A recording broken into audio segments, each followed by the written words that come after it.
Tonight on Sports Desk, the Stanley Cup playoffs begin with a bang. The Canucks are looking for a miracle against the Kings. And the White Sox decide to take a gamble on Bo Jackson.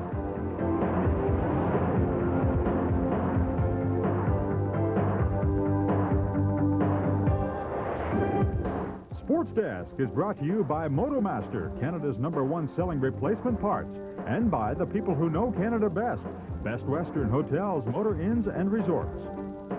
Sports Desk with Chris Sedens. Welcome to Sports Desk, everyone. Time to put everything else on ice, put the icing on the cake, shall we say. It is Stanley Cup playoff time, and we've got highlights from all the action on opening night. The Montreal Canadiens lost close to 380 man games to injury this regular season, the worst being to goaltender Patrick Roy. Add to that a very inexperienced defensive unit, and it is surprising the Canadiens were even contenders this year. It's the exact opposite story for the Buffalo Sabres, a team of underachievers this year who couldn't win on home ice and haven't won a playoff series in 7 years. Let's go to the action in the first period of the Montreal Forum. Sabres up 1-0. Grant Ledyard rips it from the point, deflected by Patrick Roy. 2:12 into the game. It's already 2-0.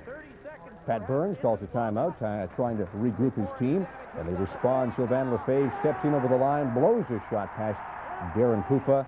2-1, Sabres still in front. Later in the first, Habs blow this one wide open. First, it's Russ Courtnall on the power play. Then, Matt Schneider from the face-off circle, again on the power play. And finally, Mike McPhee with some great moves.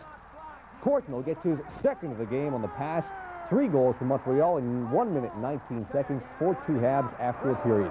2 minutes into the second, Stéphane Richer buzzing around, makes good on his second chance. Darren Pupa gives up 5 goals and 9 shots. He's out. Darcy Wakaluk is in. Still in the second. Habs are leading 5-3. They break in 2-on-1. Sprudlin to Gilchrist. 6-3 Montreal. In the third period, the Sabres are now trailing 7-4.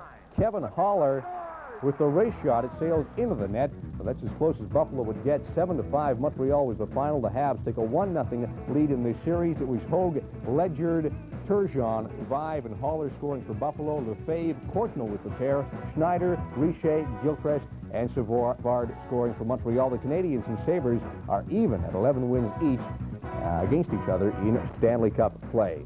Now let's move on to the Boston Garden. Mike Milbury and his Bruins home to the Hartford Whalers. And the Bruins get out to a quick start, 23 seconds in. Whalers sloppy in their own end. Dave Poulin to Ray Bourque. His shot goes off Jeff Lazero's skate. 1-0 Boston. Scary moment for the Whalers in the first period. Cam Neely collides with Peter Sidorkiewicz. Sidorkiewicz shaken up on the play, but he was able to remain in the game. Later in the period, Whalers will tie it up. John Cullen to Zarli Zalapski. He lets it go. Pat Verbeek gets the rebound. We're tied at 1. Now in the second, Whalers take the lead. Kevin Dineen behind the net tries the old wraparound. Somehow this gets past Andy Moog, and it's 2-1 Whalers. Still in the second, nice passing by the Whalers. John Cullen to Pat Verbeek to Rob Brown, all alone in front of the net. There's Brown, Johnny on the spot. 3-1 Hartford. Late in the second, Ray Bourque feeds Petri Skriko. Skriko down the left side, scores from a tight angle, and it's 3-2 Whalers. Now in the third, 4-2 Whalers in front. Dean Evison down the wing. Evison will spot a wide-open Paul Cyr. Cyr will simply redirect the pass. 5-2 Hartford. It looks like the Bruins will have to go to the books on this one, just like this young lady did. 5-2 the final. An upset at the Boston Garden as the Whalers prevail. It was Verbeek, Dineen, Brown, Cullen, and Cyr for Hartford. Lazero and Skriko scoring for Boston. The Pittsburgh Penguins are kind of a trendy pick this year in your playoff pools. They've got a healthy Mario Lemieux, a renewed interest in defense, and the quality goaltending which is needed for the playoffs. The Penguins are overwhelming favorites against the New Jersey Devils in the first round, but remember, these are the playoffs. Anything can happen in the playoffs, and usually does. Mario Lemieux looking to carry the Penguins further than they've ever gone before. First period, great chance for Mark Recchi, but Chris Tereri makes the big pad save. The game remains scoreless. Later, it's Tereri again. Makes a couple of nice stops from in close. No score after 20 minutes. Second period now. Paul Coffey will move around the net. Feed to Mark Recchi, who finds Mario Lemieux, who squeaks it past Tereri. 1-0 Penguins. Later in the period, the Devils will tie it up. Peter Stastny will bang in the rebound. Game is tied at 1 after 2 periods. We now jump to the third period. The Devils will come alive. Peter Stastny 4 minutes into the third period. Stastny in front of tries the wraparound and scores in the wraparound. Second of the night, 2-1 New Jersey. Just moments later, Laurie Boschman, 2-on-1, decides to hold on to the puck. Boschman in over the blue line, scores on the wrist shot, up high, 3-1 Devils. Another upset, yeah. Second upset of the night, 3-1 Devils was the final score.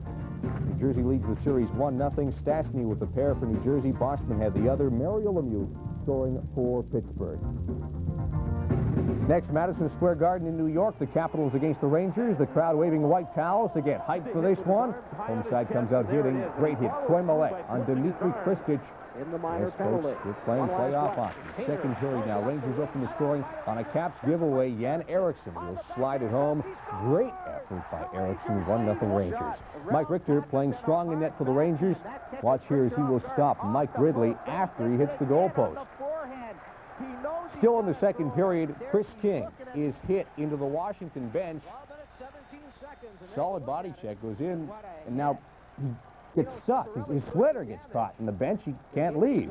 No penalty is called. Late in the second now, another Caps giveaway. Brian Mullen, Bernie Nichols make them pay. Bernie Nichols drills it past Beaupre. 2-0 Rangers after 40 minutes. Third period now, the Caps close to within one. John Bruce can't find the handle, but Mikhail Pavanka bangs in the rebound. Washington down 2-1, and as close as they would come as the clock runs out. I mean, the Rangers win this game 2-1 is the final score. Pavanka getting the only goal for Washington. Eriksson and Nichols scoring for the Rangers. The Capitals ousted the Rangers in 5 games in the division final last season after New York won the first game of the series. The Campbell Conference playoffs begin tomorrow night, and our TSN coverage continues with a Norris Division matchup. We've got the Minnesota North Stars. 2, 1.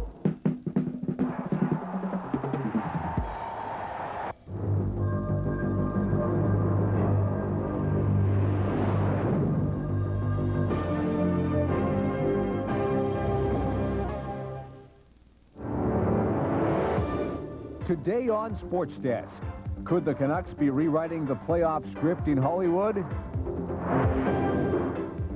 Steve Yzerman and the Red Wings are primed for an upset of the Blues.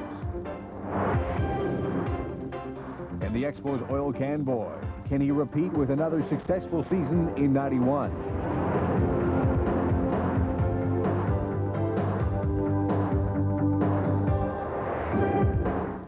Sports Desk with Chris Sedens. Welcome to Sports Desk, everyone. Also coming up in the next half hour, Pinball Clemens says he wants big money from the Argos next season, and the Expos get rained on in Florida. But first, to another wild night in the Stanley Cup playoffs. Of all the teams competing for the Stanley Cup this year, the Vancouver Canucks are the longest of long shots. Las Vegas oddmakers list them at 100-1. But if there's one thing we've come to learn from the Canucks over the years is that they are a different team come playoff time. The most recent example came 2 years ago when they pushed the Calgary Flames to overtime in the 7th and deciding game of their Smythe Division semifinal. Thursday night, the Canucks against Wayne Gretzky and the Los Angeles Kings at the Great Western Forum in L.A. Let's go there now. What is wrong with this picture? Tom Webster is missing. He is out with a 2-game suspension. Cap Raider calling the shots for the Kings. First period, Canucks get out to a quick start. Dave Capuano picks up a rebound, puts it past Kelly Rudy. 1-0 Vancouver. Then, Canucks strike again. Sergio Momesso to Igor Larionov. He goes to the backhand, pretty goal, slides it past Rudy, 2-0 Canucks early. Now, still in the first, 2-1 Canucks is the score. Gord Donnelly down the left wing, centers in front to Bob Kudelski. He redirects it past Troy Gamble, and we're tied at 2. To the second period now, the Kings take their first lead of the game. Kudelski's shot will be blocked. Steve Kasper finds the loose puck at the side of the net, and the Kings now lead 4-3. Late in the second, Luc Robitaille crashes into Troy Gamble hard, puts the puck in before hitting the net, knocking it off its moorings. The goal counts, and it's 4-3 Kings. Now, cue the Canucks comeback. First, it's Jeff Courtnall, who moves in. Courtnall cuts in, goes to the forehand. Nice shot. Completes the hat trick. We're tied at 5. And then Cliff Ronning over the line. Moves into the high slot, fakes, and then blasted past Rudy, and the Canucks stun the Kings, winning this game. Here is the shot by Ronning. And Ronning uses McSorley. 6-5 is the final score. It was Capuano, Lariana, Courtnall with the hat trick, and Ronning with the game winner for Vancouver. Scoring for Los Angeles, it was Sandstrom, Kudelski, Gretzky, Kasper, and Robitaille. So the Kings won the regular season series 5-3, but they lose game 1 of their Smythe Division semifinal, the first of the upsets tonight. Next, Edmonton against the Calgary. You want to be a coach, what do you do here? Last year's MVP, Bill Ranford or Grant Fuhr? Who starts? They started Fuhr in net. Flames on the power play. Puck goes to Gary Suter off the draw. He gets it over to Al McInnes. His blast squeaks past Fuhr, 1-0 Calgary. As expected, a very physical battle. Esa Tikkanen and Theron Fleury go at it here. And then Jeff Bokaboom lays the body on Gary Roberts. Now, late first period, Oilers tie this game up. Peter Klima leaves it for Esa Tikkanen. His shot, a rocket past Mike Vernon, ties the game at 1. Now to the second, and the score is tied at 1. Esa Tikkanen gets it out front to Peter Klima. Klima one-times it past Vernon, and it's 2-1 Edmonton. Just over 5 minutes to go in the third period. The Oilers add to their lead. Glenn Anderson on the old wraparound. It doesn't go in, but Craig Simpson is right there to put it in. 3-1 Edmonton. That's the way this one finishes. Tikkanen, Klima, and Simpson scoring for Edmonton. McInnes with the only goal for Calgary after 8 regular season games, plus this one. The teams are now all even on the year, 4 wins apiece and 1 tie.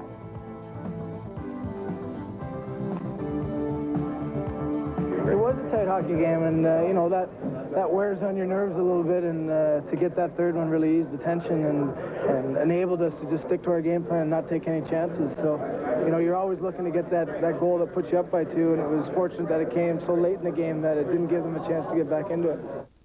The Chicago Blackhawks finished first overall this season, 38 points ahead of the Minnesota North Stars in the North. But for some reason, when the topic of upsets comes up, many of the experts say it could happen in this series. The Hawks are coming off a very grueling battle with St. Louis for first place in the North Division and are without veteran forward Michel Goulet. He is out with a knee injury. As for the North Stars, they are much improved late in the season. After the All-Star break, they really came on and are getting some stellar goaltending from John Casey, somewhat underrated in net for the Stars. 13 seconds into the game, Chris Chelios, his shot is stopped. Jeremy Roenick gets the rebound. Blackhawks lead early. It's 1-0. A minute later, John Casey tries to clear the puck.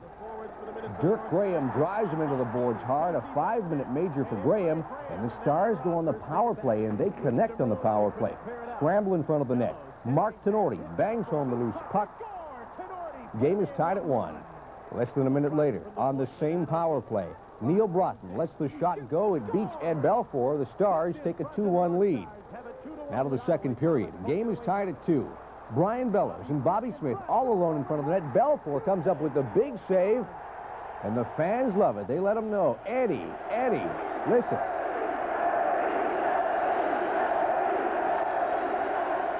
And that gave the Hawks some momentum. Chelios, great pass to Graham in front. Graham was simply redirected past John Casey. The Hawks regain the lead. It's now 3-2. But the Stars stop that momentum. Sean Chambers to Neil Broughton.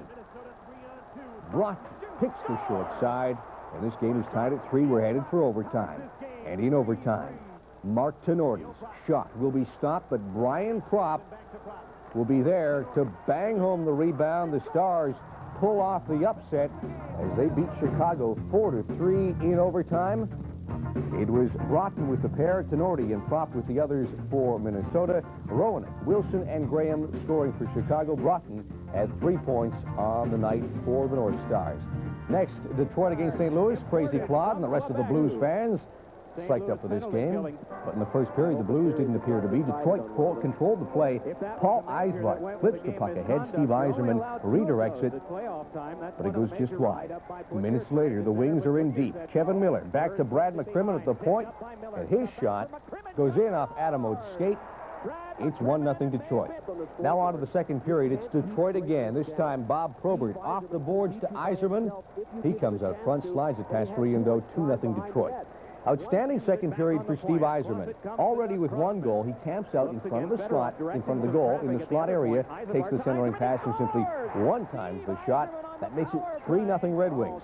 Detroit managed to control Brett Hull in this game, at least in the first half of the game, but late in the second, it's Adam Oates to Hull, who picks the far corner. Blues down 3-1 after 2.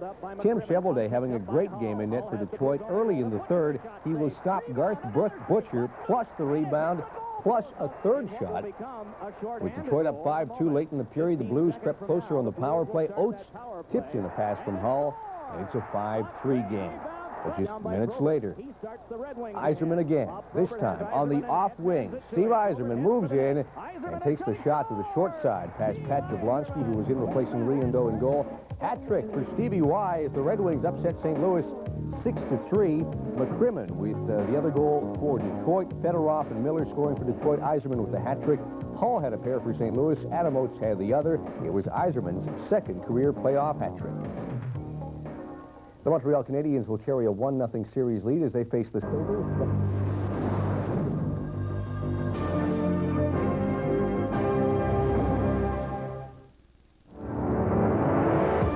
Tonight on Sports Desk, it's night number 3 in the playoffs. Would the upsets continue?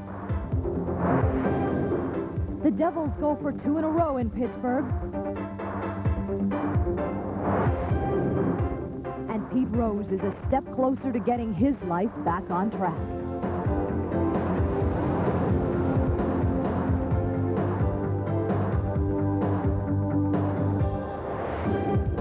Sports Desk is brought to you by the people who know Canada best. Best Western Hotels, Motor Inns, and Resorts.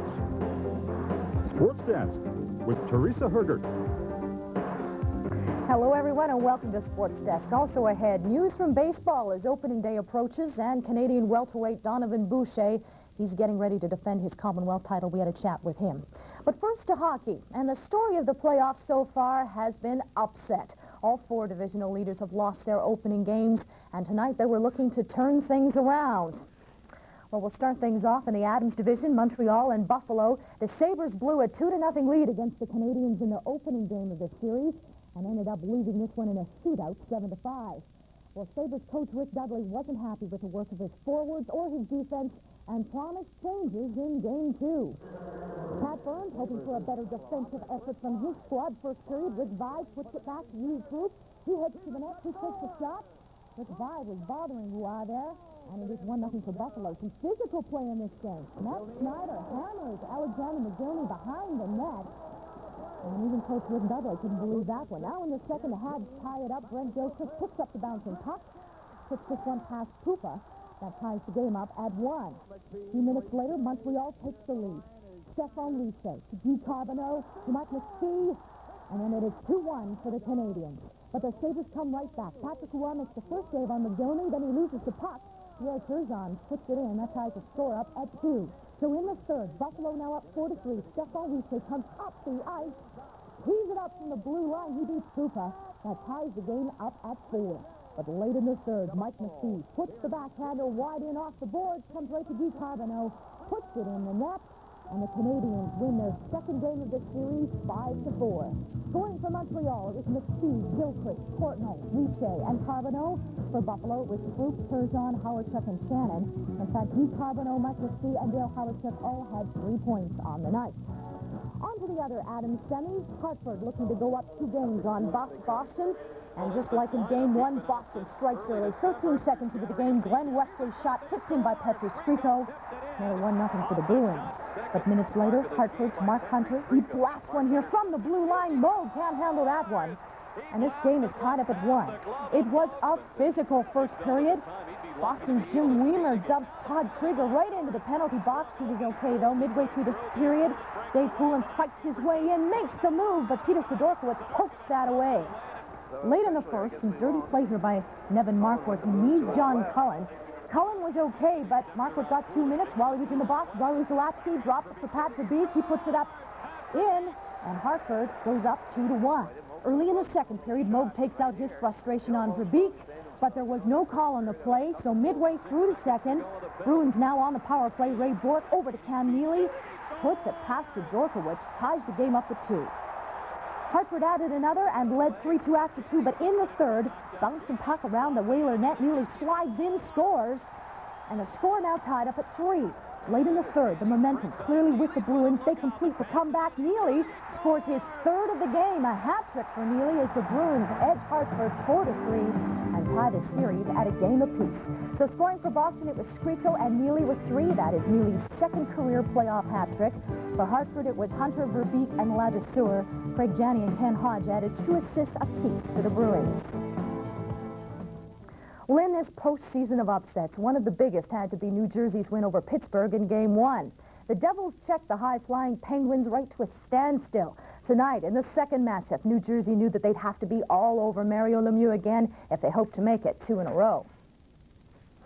Early in this game, we've got John Morris to John McLean. McLean lets last go, and the Devils lead 1-0. Later on in the period, Mario Lemieux to Mark Recchi. Then over to Kevin Stevens. Stevens puts it past Chris Terreri.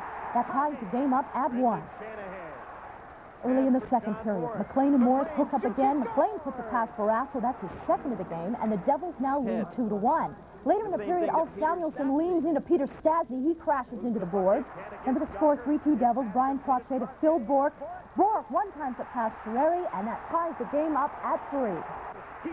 Early in the third, Gordy Roberts over to Stevens. His shot is stopped. Troy Loney gets the rebound, and the Penguins take a 4-3 lead. And just 45 seconds later, Boschman to Kasatonov. He one-times it past Barrasso, and this ties the game up at 4. So on to overtime we go, and the Penguins fans have got their rally towels on. Jaromir Jagr heading down the wing. He's got the great effort here, puts it past Terreri, and the Penguins win 5-4 in overtime. Scoring for Pittsburgh, it was Stevens, Coffey, Bourque, Loney, and Jagr. For New Jersey was McLean with 2, Shanahan and Kasatonov. Mario Lemieux and Mark Recchi each had a pair of assists for the Penguins. Now we'll take you to Madison Square Garden, and L. Iafrate back in the Caps lineup for Game 2 with the Rangers. Emotional exhaustion forgotten just seconds into the game. Joey Kosher drops the gloves. He's ready to go. But Neil Sheehy says, no way. The Rangers end up with 2 penalties, and Sheehy, well, he has the last laugh because on the ensuing power play, L. Iafrate finds Dino Ciccarelli, one-times it past Mike Richter, and the Caps lead it 1-0. No love lost between these two teams. Ciccarelli delivers the elbow to David Shaw. So Shaw gets up, and he retaliates with a punch to the head. Down he goes. Late in the first, Mike Gartner gets a great chance up and close, but Don Beaupre slams the door. 1-0 Washington. Second period, Chris King steps out of the penalty box, but Beaupre comes up with another big stop. Then Darren Turcotte in close, can't get it past Beaupre. Just an outstanding display between the pipes. Third period, Caps short-handed. Mike Ridley moves down the wing, waits. Feeds Kelly Miller. That made it 2-0 for the Caps. Michael Pivonka scored into an empty net. Gives Washington a 3-0 win. Scoring for Washington, it was Ciccarelli, Miller, and Pivonka. Don Beaupre turned aside 35 shots for the shutout. That is his 4th within the last month. And Al Iafrate picked up 2 assists for the Caps. Now here's something that you don't hear very often. The NHL supervisor of officiating, John D'Amico, well, he apologized to the Calgary Flames. Last night against the Oilers, Joe Nieuwendyke's tying goal was waved off by referee Dan Maruelli. D'Amico said that the replays clearly showed that the puck was in. So would it have made a difference? Well, it's tough to say, but Saturday night, the Flames will be looking to even the score. The Oilers lead this best-of-7 series 1-0. The Los Angeles Kings should borrow a page from the Flames game book. The Vancouver Canucks can be a dangerous team.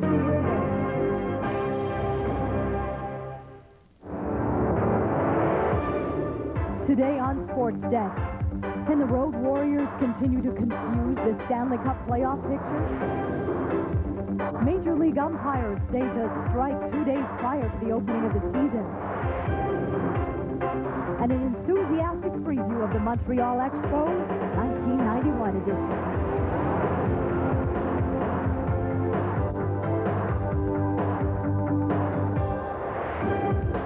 Sports Desk with Teresa Hergert.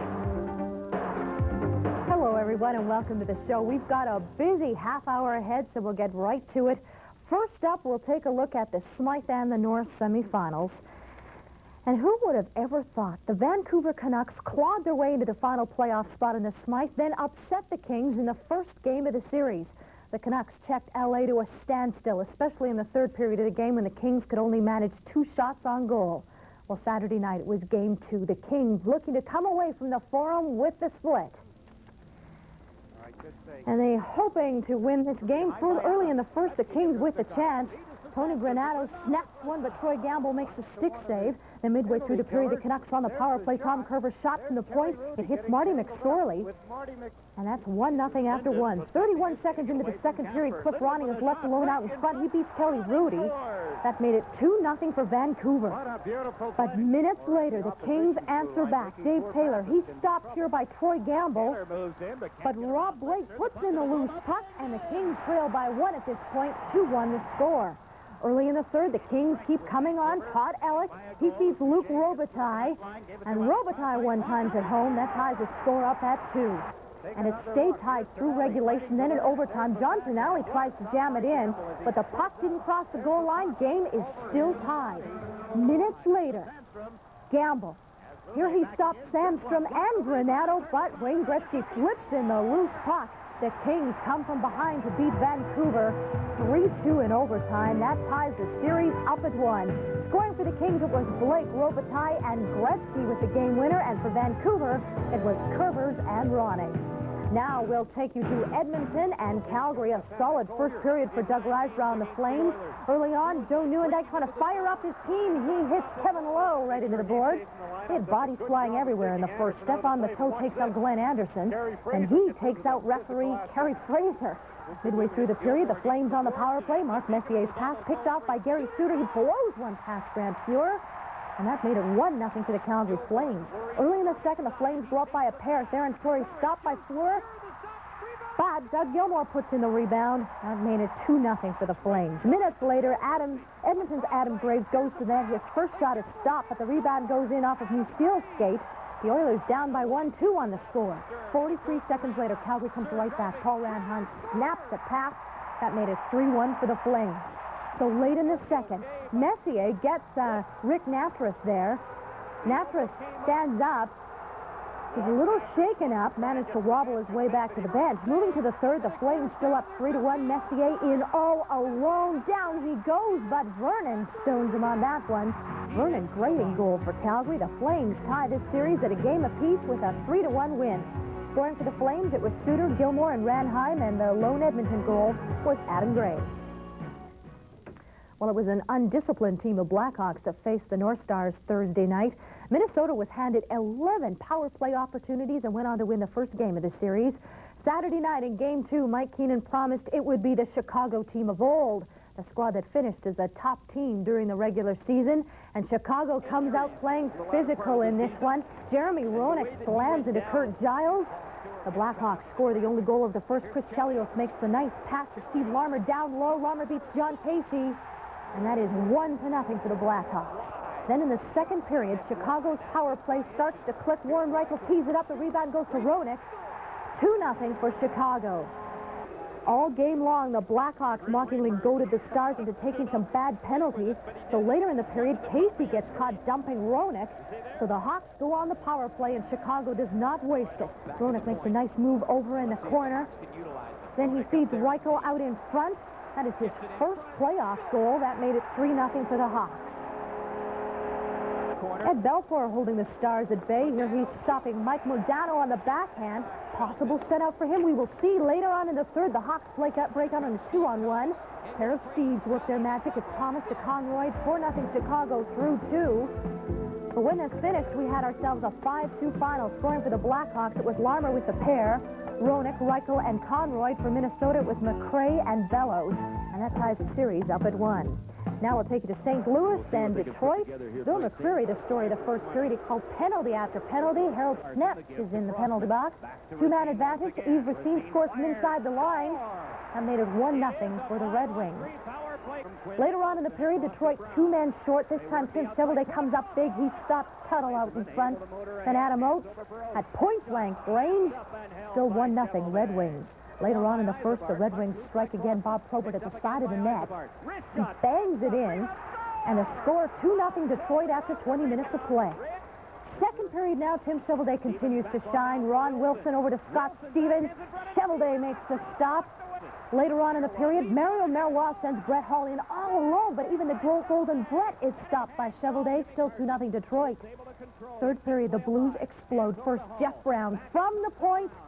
That made it 2-1 for the Red Wings. Then we've got Dan Quinn here on this spinorama. Great little move there. That ties the game up at 2. Then Brett Hall. Well, he pounces on a loose puck, and St. Louis completes an incredible comeback to tie the series at 1. That goal made it 3-2. He added another 4-2 to final. Scoring for the Blues, it was Brown, Quinn, Hall, and Sutter. For Detroit, it was Racine and Frogert. It was quite the night in the Adams and Wales Conference semis on Friday. Boston and Pittsburgh 1-0.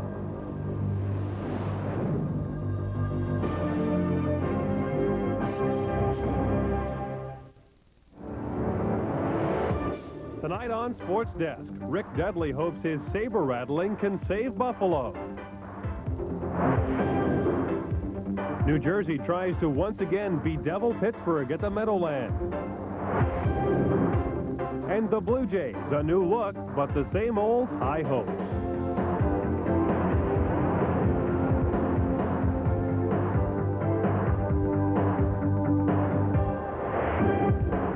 Sports Desk, brought to you by Mazda. It just feels right. And by Gillette Sensor, for the best shave a man could get.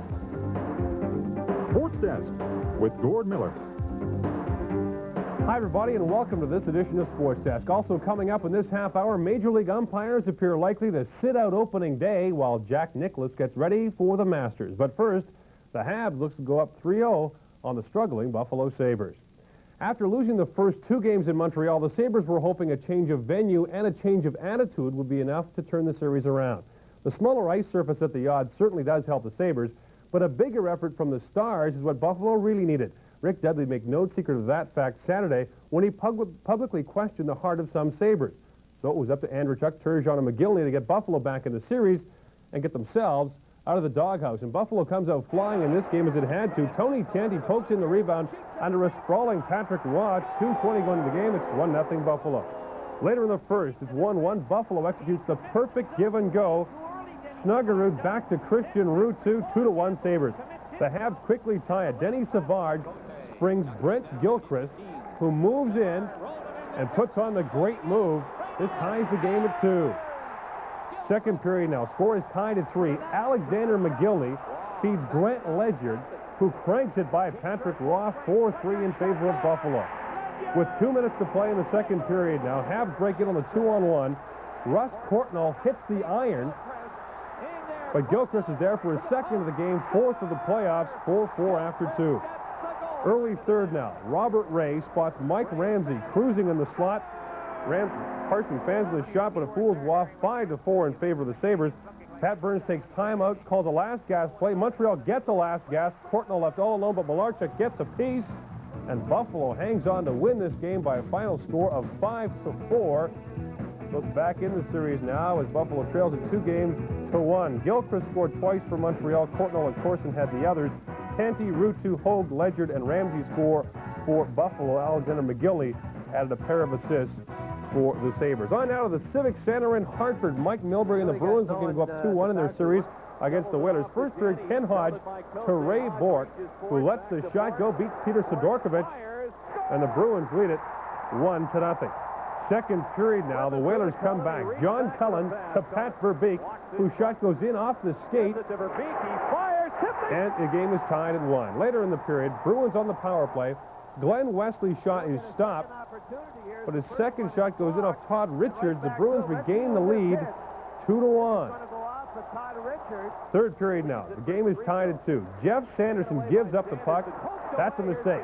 Gary Galley makes no mistake. The Bruins go up 3-2. And then just 18 seconds later, Jim Weimer's shot goes wide. Randy Burridge grabs it, feeds Dave Christian. He one-times it, and the Bruins are up 4-2. Later in the period, Don Sweeney, great moves here. He gives Boston a 5-2 lead. And the Bruins win this one decisively. They go on to take it by a final of 6-3. Bourque, Wesley, Galley, Christian, Sweeney, and Janney score for the Bruins. Hunter, Verbeek, and Yates score for the Hartford Whalers. Janney added 2 assists for the Bruins, who now lead this series 2-1. In the Patrick division, the Penguins needed an overtime goal from Jaromir Jagr just to gain a split in the first 2 games of their series against the Devils.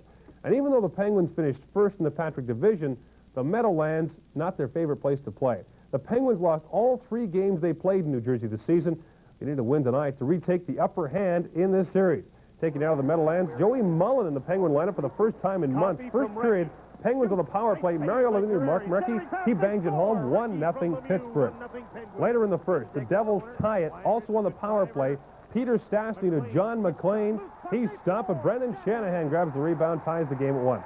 Later in the first, great chance for Pittsburgh. Check this out, Ron Francis and Joey Mullen, 2 of the great scorers in the game. How did this puck not go in the net? Second period, though, Penguins retake the lead. Lemieux to Bob Airy, who beats Tereri, and it's 2-1 Pittsburgh. Tom Barrasso solid in the Penguin goal. Robs Claude Lemieux from the sharp angle here, keeps it 2-1 Pittsburgh. But it doesn't stay that way for long. Pittsburgh giveaway results in the goal. Bruce Driver to John McLean to Brendan Shanahan. Beautiful passing here. The goal ties the game at 2 after 2. Third period now, Penguins up 3-2, and on the power play, Doug Brown lets the shot go that Barrasso can't handle. Ties the game at 3. Late in the game now, under a minute to go, Eric Weinrich with the high bouncing puck, can't handle it. Mark Recchi grabs it and slides it by Tereri. 4-3 Penguins. Weinrich will be up all night thinking about that one as Pittsburgh wins it by a final score of 4-3 to take a 2-1 lead in the series. Recchi scored twice, including the game winner for Pittsburgh. Airy and Mullen had the others. Shanahan scored 2 for Jersey. Doug Brown had the others. Only the Penguins' second win in their last 8 trips to New Jersey. Mario Lemieux and Paul Coffey each had 2 assists for the Penguins. On down to the Cap Center, Roger Nielsen hoping to get his anemic power play going. The Rangers were 0 for 13 in the power play coming into this one. Even it's in, Rangers break in 3-on-1. Chris King with a rocket over the shoulder of Dom Beaupre. First goal Beaupre had given up in over 90 minutes, 1-0 Rangers. At the other end, Mike Richter stones the Caps. 2 great pad saves here. Then he robbed Dino Cicerelli and Mike Ridley from in close. In game number 2, Beaupre was the story. Here it is Richter. Final minute of the first now. Rangers on the power play. Bernie Nichols to Mike Gartner, who slides it past Beaupre, and the drought is over. New York's first power play goal of the series. 2-0 Rangers after 1. Second period now. Joey Kocur, great feed to Nichols, who finds the corner. 3-0 Rangers. Third period. New York up 4-0. Randy Moeller's shot is stopped, but Nichols bangs the rebound past Mike Liut. Second of the game, third of the playoffs, 5-0. Then frustration sets in. Alan May and David Shaw go at it. May decides to toss, and Shaw elects to receive in this one. May wins the battle big time, but the Rangers win the game big time as well. The final score 6-0 in favor of New York. Nichols scored twice. Jansen's, King, Gartner, and Turcotte scored the Ranger goals. Mike Richter makes 37 saves for the shutout. Bernie Nichols, 4 points on the night. Joey Kocur and Brian Leach added 2 assists apiece for New York. The hardest hitting of all first-round series has been, not surprisingly, the Battle of Alberta between Edmonton and Calgary. After a day off to ice their wounds, the Oilers and Flames are back on the ice Monday night with the series tied at a game apiece. The series has belonged to goaltenders thus far, and as the scene shifts to Edmonton, it seems both teams are digging in for a long, tough series. We definitely have to build on this, and I think that there's still some things that we have to do better, and hopefully this is just a stepping stone to our goals. And we just have to keep improving as a hockey club. As you go on in the series, I think the series gets tougher. It's harder. It's a longer grind, and there's no doubt Edmonton's a great hockey club, and they've proved that. And it's going to take even a better hockey club to beat them, and we realize that. And we just have to concentrate 100% and just put our nose to the grindstone. I think we're going to play better at home, and I think we're going to put more on offense and play strong defensively. We played these last couple of games, and we'll be in good shape. You can bet the fans in Vancouver are primed for Game 3 of the other Smythe Division semifinal. The Canucks have been with L.A. every step of the way, and it took an overtime goal by Wayne Gretzky just to pull L.A. even in the series. In the North Division, the Blackhawks and the North Stars...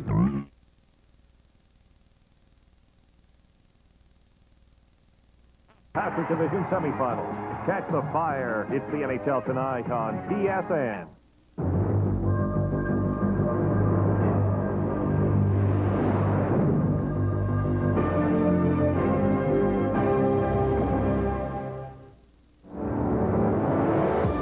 Today, odds on Sports Desk. The hits just keep on coming as the Oilers and Flames continue to play a classic. The hits are hard to come by as Dennis Martinez pitches an opening day beauty. And one big hit spoils the Blue Jays' opening day party.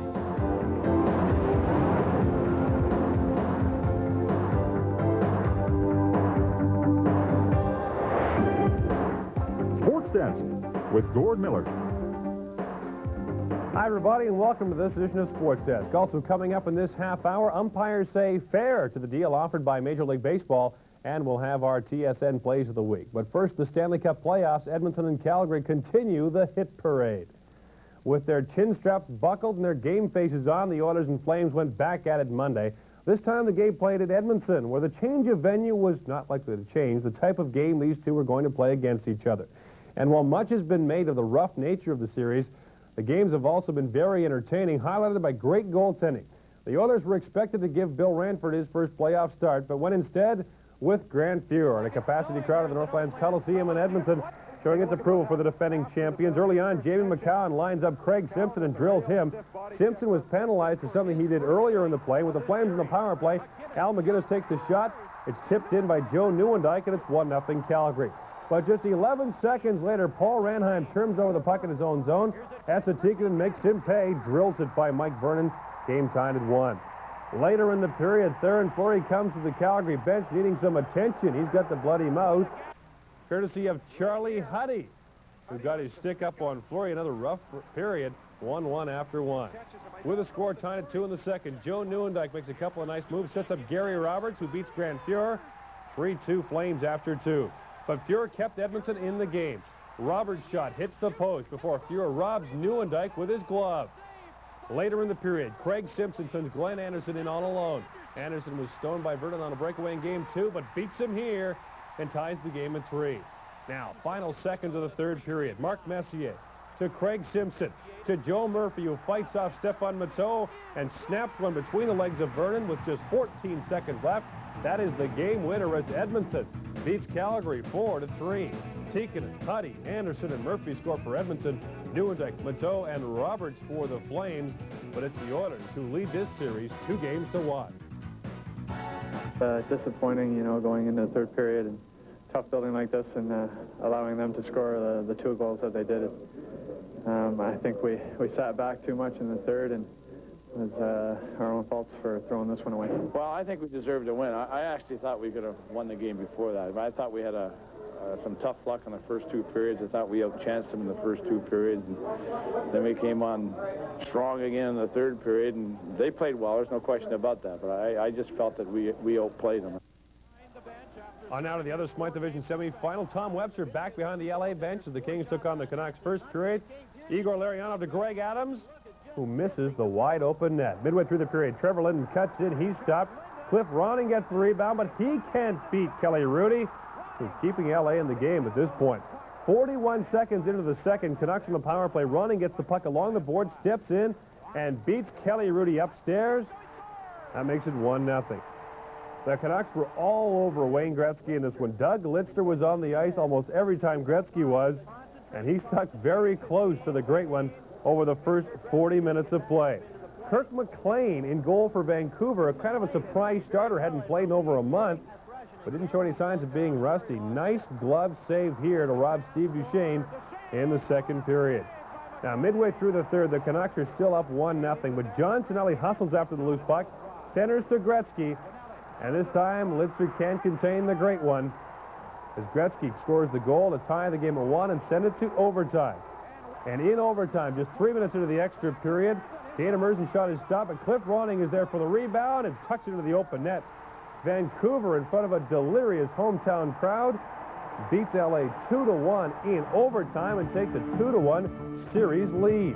Cliff Ronning scores both Vancouver goals. Wayne Gretzky scores the goal for Los Angeles, and that goal for Gretzky ties him with Yari Curry for the all-time playoff goal-scoring lead. Both players now have 92 goals, and of course Gretzky will keep on playing But it's a stunning victory for the Vancouver Canucks as their pom-pom waving fans celebrate a 2-1 victory over LA. And with a win in Game 4 on Wednesday night, the Vancouver Canucks can take a 3-1 lead in the series. Certainly the biggest upset so far in the Stanley Cup playoff. In the North Division, the Hawks and North Stars moved to Bloomington for Game 3 of their series, and suddenly the Met Center was an advantage for the North Stars. After spending most of the season playing in front of empty seats, the Stars played in front of a sellout crowd Monday night, a crowd no doubt surprised that the Stars had managed to split the first 2 games of the series played in Chicago. So at the Met Center Monday night first period game, trying to win Dave Gagne to Brian Bellows, who lets the rocket go, and the Stars lead 2-1. After Chris Chelios tied the score, Mike Modano finds Gagne, and Gagne finds the back of the net. The Stars regain the lead 3-2. Later in the period, Doug Wilson with the giveaway. Brian Glynn goes to Dave Gagne, who gets his second of the game, and the North Stars lead this one 4-2. Second period, North Stars with a 5-3 lead. Jim Johnson gets Steve Larmer with the high stick, draws the 5-minute major, so the Hawks go on the power play. And with the man advantage, Chris Chelios goes to Doug Wilson, who makes up for the earlier mistake, lets the blast go. The Hawks trail it by a score of 5-4. Stars coach Bob Gainey gives Casey the hook and sends Brian Hayward into play. In the third period, though, the change didn't seem to help. After Stevie Thomas tied the game at 5, Jeremy Romanuk scores a controversial goal. Mike Hudson is in the crease, but they give Romanuk credit for this goal. The North Stars argue, but to no avail. The Hawks come back from a 5-2 deficit and win it by a final score of 6-5. So the goals, Larmer with 2 for Chicago, Chelios, Wilson, Thomas, and Romanuk had the others. Gagne scored 2 for Minnesota. Smith, Bellows, and Modano had the others. Let's go on to Detroit now. The Blues taking on the Wings. Brett Hall looking to keep his goal-scoring exploits going, and Bob Probert keeps the hits coming. Drills Dave Lowry. Middle of the first, great chance for Garth Butcher, but Tim Chevrolet kicks out the right leg. Great save there. Later, Sergei Fedorov with a breakaway, beats Vincent Rando, but hits the crossbar. No score after 20 minutes. Second period now. Fedorov with a puck, but not for long. Scott Stevens lays him out. Middle of the period now. The Blues open the scoring. Bob Basson, 2-on-1. Drills the shot by Chevrolet, 1-0 St. Louis. Late in the period, the Wings tie it up. Follow the bouncing puck here off the draw. Goes back to Doug Crossman at the point and actually deflects twice. The second time it's tipped, it goes in off Kevin Miller. Game tied at 1 after 2. Third period now. Wings take off. Mike Sullinger ahead to Keith Primo, who beats Vincent Rando, and it's 2-1 Detroit. Then Jimmy Carson, 2-on-1, hangs onto it, and then drills it by Rando. 3-1 Wings, and they go on to win this one by a final score of 5-2. Detroit does. Miller scores a pair for the Wings. Primo, Carson, and Chason had the other wing goals. Basson and Cavallini respond for the Blues, who were 0 for 8 in the power play, and the Red Wings take a 2-1 lead in that series. The fourth games in the Wales Conference Series go Tuesday night. The teams that started at home all struggled, but now all lead 2-1.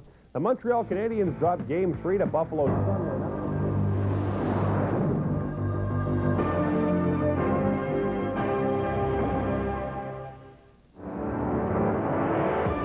Tonight on Sports Desk, who are these masked men, and why is the Montreal-Buffalo series so high-scoring? Who are these upstarts who are trying to dethrone the Kings? And there's no place like Skydome for the Jays, Joe Carter.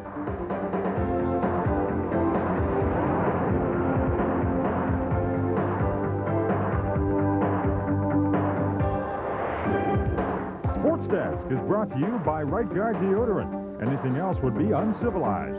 And by the people who know Canada best. Best Western Hotels, Motor Inns, and Resorts. Sports Desk with Gord Miller. Hi, everybody, and welcome to this edition of Sports Desk. We've got loads of Major League Baseball coming your way, as well as a busy night in the NBA. But first, it's the Stanley Cup Playoffs, night number 4 in the Wales Conference. Montreal was the only road team to lose Sunday night, but they still had the upper hand in their series against the Sabres. The big surprise in this series is how wide open it's been. These two teams are averaging 10 goals a game between them. Unusual, especially for Montreal, which had the second-best goals against in the NHL this season. The high scores of concern to Montreal coach Pat Burns, worried that goaltender Patrick Roy is not on top of his game. Fans in Buffalo seem to have given up on their squad already. Much less the capacity crowd takes in this one. First period, Montreal up 1-0. Stefan Richer from behind the net banks it in off the skate of Clint Malarchuk, 2-0 Habs. Then Sabres down 2-1. Dave Andrechuk centers the puck, and Russ Courtnall kicks it into his own net. Just minutes after that, another weird one. Pierre Turgeon flips one towards the goal. Alain Cote tips it into his own net. Players are the goaltender's worst enemies, and Patrick Roy is gone, replaced by Andre Rasico. 16 seconds in, Dale Howardchuk to Tony Tan. He pops it home, 4-2 Sabres, early second period, and they keep on coming. Pierre Turgeon from behind the net finds Rob Ray standing right at the top of the crease. He scores 5-2 Buffalo. The Rasico experiment is over. Patrick Roy comes back in, and that sparks the Habs. Stefan Richer gets his second of the night. This one deflects off. What else? A Buffalo defenseman. 5-4 Canadiens trailed after 40 minutes.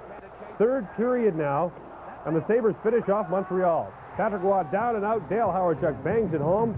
And hey, the fans who missed this one missed a great hockey game. Another high-scoring one between these two.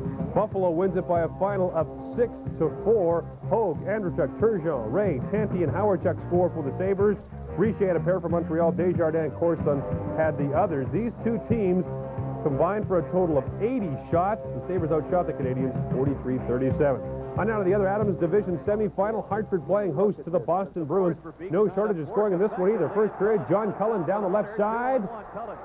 Wrist one by Andy Moog, and it's 1-0. Couple of minutes after that, Hartford on the power play. Zarley Zalapski with the shot. Andy Moog makes the save. Mark Hunter has the open net for the rebound. 2-0 Whalers. Still in the first, the amazing Whale up 3-0. Boston gets one back. Dave Pullen to Dave Christian. He one-timed it home. Bruins are back in it. They trail 3-1, but the Whalers answer that back 3-on-2. They work it to Zarley Zalapski. He had a shot stopped earlier, but this time, Moog has no chance on this one. 4-2 Whalers after one. No scoring in the second, but John Cullen and Andy Moog took time out to exchange greetings. They'll dance later on in the game. Third period now. Peter Sidorkovich, strong in goal for Hartford. Cam Neely right in front, but Sidorkovich robs him. And then gloves a third shot. Great goaltending for Hartford. Late in the third period now. Boston continues to press. 2-on-1. Neely to Ken Hodge. He beats Sidorkovich, cuts the deficit to 1. But that's as close as Boston got. Hartford hangs on to win it by a final score of 4-3. Hunter with a pair for Hartford. Cullen and Zalapski had the others. Dave Christian, Petri Strickler, and Ken Hodge replied for the Bruins. That series even at 2 apiece. On one hand, you could say the Pittsburgh Penguins are lucky. On the other, you could say they've been making the most of their opportunities. An overtime goal in Game 2 and a late goal thanks to a defensive mistake in Game 3 put Pittsburgh back in the driver's seat in the series against the Devils. But entering Game 4 tonight, even the staunchest Penguin fan has to admit that their team could easily be down 3-0 in this series. We'll take a look at the action now from the Meadowlands. Vyacheslav Fedisov hammers Mario Lemieux into the boards. Lemieux not hurt. Later in the period, Doug Brown breakaway. Tom Barrasso, big save. No score in the game. Still in the period. Seeger to Claude Lemieux. Lemieux lets the blast go. Barrasso can't handle this one. And the Devils lead 1-0. Less than a minute later, Perry Anderson from the boards. His shot tipped neatly by Peter Stastny, and the Devils take a 2-0 lead. Second period now. The Penguins look to make Fetisov pay. Kevin Stevens hops over his own player and nails Fetisov. Penalty was called on Stevens in the play. Third period now. Fetisov catches Paul Coffey with a stick right in the eye. Coffey left the game and did not return. Fetisov gets the 5-minute major. With the Penguins on the power play, Mario Lemieux from the slot. Takes the pass back and beats Terrell between the legs. Penguins trail 2-1. With a score 3-1 Devils, it's Brown to Claude Lemieux, who beats Tom Barrasso between the legs, and the Devils beat the Penguins by a final score of 4-1. Lemieux with a pair for Jersey. Stastny and McLean had the others. Mario Lemieux scored the goal for Pittsburgh. In this game, the series even at 2 games apiece. On out of the cap center, Dale Hunter in Washington looking to pull even with the Rangers in their series. Hunter is up to his aggravating old tricks early. Mark Hardy gets the elbow sandwich early on in this one. Just 4 minutes in, Darren Turcotte, sharp angle. He stopped. Bernie Nichols, rebound. Fourth of the playoffs, 1-0 New York. Just 25 seconds into the second period. Dave Tippett, nice feed to Kevin Hatcher, who fights off the check and tips it home. Score tied at 1. Late in the second, some great passing by the Caps. Hunter to Dino Ciccarelli, in front to Dave Tippett, who tips it home for his first of the playoffs. Washington up 2-1 after 2. Third period, Caps all over the Rangers. Mike Lawler, the big Alan May in front, and the tough guy turns scorer, slides it past Richter, 3-1 Washington. Just over 5 minutes to play. Brian Leach, great move, splits the defense, feeds Mark Jansen, his second of the playoffs, cuts it to 3-2. Final minute of the third, Leach between his legs to Corey Millen, all alone in front, tips it wide, and the Caps hang on for a 3-2 win. They tie the series at 2 games apiece. Hatcher, Tippett, and May score for Washington. Nichols and Jansen respond for the Rangers. Nichols now has 4 in the playoffs. That tremor felt on the West Coast Monday night was coming from the Pacific Coliseum in Vancouver, and its effects were felt throughout the National Hockey League. Not since 1982 have fans on the West Coast been this excited. The Canucks' overtime win last night gives Vancouver a 2-1 lead in this series and gives Canuck fans reason to believe. David Pratt reports. The shot heard around the NHL. Cliff Roning's overtime goal in Game 3 of this opening round between Vancouver and Los Angeles. It has forced many to take these Canucks seriously. And throughout the city, there is talk of a major upset, although that kind of talk makes the Canucks themselves somewhat nervous. We're not getting ahead of ourselves. We're trying to take it one game at a time. I mean, it's a long series yet. We're up 2-1, but you know, they could come and beat us tomorrow night and they'll be back at 2-2. So we're well aware of that, and we're just trying to take it one game at a time, one period at a time. The Canucks played the part of a winning team following Monday night's overtime victory. Peter Nedved showed up at the afternoon practice wearing a young fan's hockey helmet. Cliff Ronning spent just 15 minutes casually strolling through the motions. And Kirk McLean, another one of Monday night's heroes, also looked relaxed. But underneath is the same feeling of caution, especially when it comes to that word, upset. It's not over yet. There's still lots of hockey left, and you know, we're just taking it game by game, period by period, and you know, we're playing very well right now, and we want to continue to play like that. We're really focusing in on the job in hand, and we're really, you know, keeping our spirits high in the locker room. When you consider the fact the Kings finished 37 points ahead of the Canucks during the regular season, it's wise the Canucks not get too comfortable with the word upset. But following Monday night's game here in the Coliseum, perhaps a better word was found in the Kings locker room. That word is respect, something the Canucks have definitely earned. They're playing very well, there's no doubt about it, and we just have to rise to the occasion and play with this pressure and react to it in a positive way. And I'm sure a lot of people are wondering that what's going on, and there's an upset in the making, but there's still a long ways to go. And believe me, there's 25 guys in this room that believe, so it's not over. Those exact words of Kelly Rudy, it's not over, perhaps sum up the situation best for both teams. David Pratt, TSN, Vancouver. The Detroit Red Wings will be without Bob Probert in Game 4 of their series against St. Louis. Probert has been given a 1-game suspension for decking Blues goaltender Vincent Rando in Game 2. Rando said something to Probert, who promptly drilled him. In addition to the suspension, Probert was fined $500. Still to come on Sports Desk, the Expos look to build on their opening night success. Ricky Henderson closes in on Hot Springs, Arkansas. Saturday, 6 Eastern. The Oakland Handicap right here on TSN.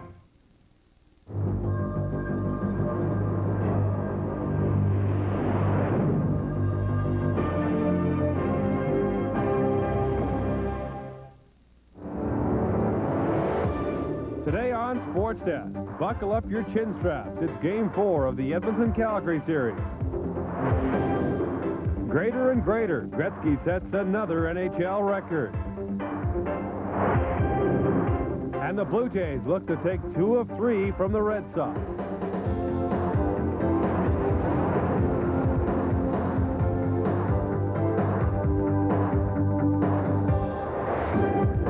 Sports Desk is brought to you by Suzuki, makers of Swift, Samurai, and Sidekick. If it's Suzuki, it's all right. Sports Desk with Gord Miller. Hi, everybody, and welcome to this edition of Sports Desk. Also coming up, we'll preview the 91 Masters, and we'll have all of Wednesday's baseball action for you. But first, it's the Stanley Cup Playoffs, night number 4 in the Campbell Conference. It was the must game for the Calgary Flames. Down 2-1 to the Edmonton Oilers, the Flames went back home to Calgary rather than spend the off day in the backyard of the provincial rival. The Flames actually weren't that disappointed with their play. They'd scored first in each of the first 3 games. Their power play had done well, and they'd held the Oilers scoreless with the man advantage. All it would take was a little patience, they said, and things would go their way. They hoped, or they'd go home facing elimination. So we'll take a look at the play now from the 4th game of this series. Calgary gets off to a quick start. Gary Roberts grinds it out in the corner, feeds Joe Nieuwendyk. 44 seconds into the game, it's 1-0 Flames. And with 6 minutes to play in the first, Gary Suter feeds Sergei Makarov, who beats Fiora to the short side, and Calgary has a 2-0 lead. But Edmonton comes back in the second period. Early on in the power play, Glenn Anderson works it to Mark Messier, as they've done so many times, and Messier cuts the lead at 2-1, the Oilers' first power play goal of the series. 41 seconds later, Joe Murphy to Craig McTavish, and it's a tie game. Goals 41 seconds apart. Before the period ends, the Oilers take their first lead. That's a Tikkanen with the shot. Glenn Anderson provides the screen. Tikkanen gets the goal, and it's 3-2 Edmonton. On to the third period. Oilers lead 4-2. Kelly Buchberger, great effort, crashes into the net. First ever playoff goal, and it's 5-2 in favor of Edmonton. Later in the third, frustration sets in for Calgary. Joe Nieuwendyk gives Kevin Lowe a rough ride. But Edmonton was better in every respect. Just ask Jim Kite if he ever comes to, as Dave Brown administered a severe beating, so it's all uphill for Riseborough and the Flames.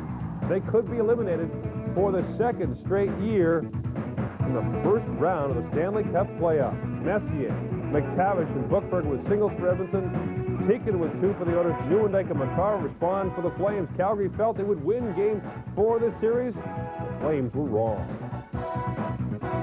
When they got that 5-minute penalty, I think after we killed that off, that turned the momentum around for us and enabled us to regroup and come out right away and get that power play goal right away, and then tied it up. So it was a really hard-fought game tonight. It was a long, drawn-out affair. I think it was just as close as the previous 3 games, and you look at the shots, they were pretty even. And you know, Mike Murray came up with some big saves, and the same token, so did Grant Fuhr. So we were just happy to get the win, and I thought everyone played hard. Let's go on now to the Canucks and Kings in Vancouver. First period, Rob Blake lets it go. Kirk McLean gets only a piece, and Steve Casper helps the puck home. 1-0 LA. Canucks come right back, though, on the power play. Tom Kerver shoots it, and Cliff Ronning with his 5th of the playoffs. Game tied at 1. Still in the first, Kings regain the lead. Wayne Gretzky sets an NHL playoff record. His 93rd career playoff goal moves him ahead of Yari Curry for #1 on the playoff goal-scoring list, and more importantly, gives the Kings a 2-1 lead. Second period, Kings score the only goal. Blake, nice pass to Dave Taylor. And L.A. pretty much in command, 3-1 through 2. As the Kings leave the ice, though, for the second intermission, some fans in Vancouver not happy with the way things are going, caused a bit of a fuss and had to be restrained. On to the third now. Canucks defense disappears. Gretzky to Tony Granato, and Sergio Momesso covering there. He's in no man's land, and it's 4-1 L.A. With the score 5-1 Kings, Steve Duchesne awarded a penalty shot. And he puts the icing on this one, 6-1 Kings, and so the Kings tie this series at 2 games apiece as they head back to Los Angeles. Casper, Gretzky, Taylor, Donnelly, Duchesne for the Kings. Cliff Ronning responds for the Vancouver Canucks. Rob Blake added 3 assists for the Kings, who outshot the Canucks 35-21. He's carried many a hockey team in many a game. And when he plays as much as he does, there's going to be times when it may not live up to everybody's expectations, but for what he's done for this club and this organization, we can't talk enough about it. Nobody's ever won a Stanley Cup because they won 2 games in a series. Nobody's ever lost it because of 2 games. We were confident coming into this game. In an effort to crack down on violence in the playoffs, the NHL has banned St. Louis general manager Ron Caron from press boxes for the remainder of the playoffs. Late in Game 3, the always animated Caron got into a shouting and shoving match with some Detroit players.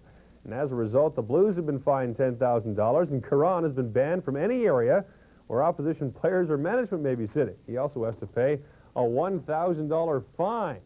So with that out of the way, the players on both sides were free to concentrate on the violence on the ice. Take a look at Game 4 between the Blues and the Red Wings.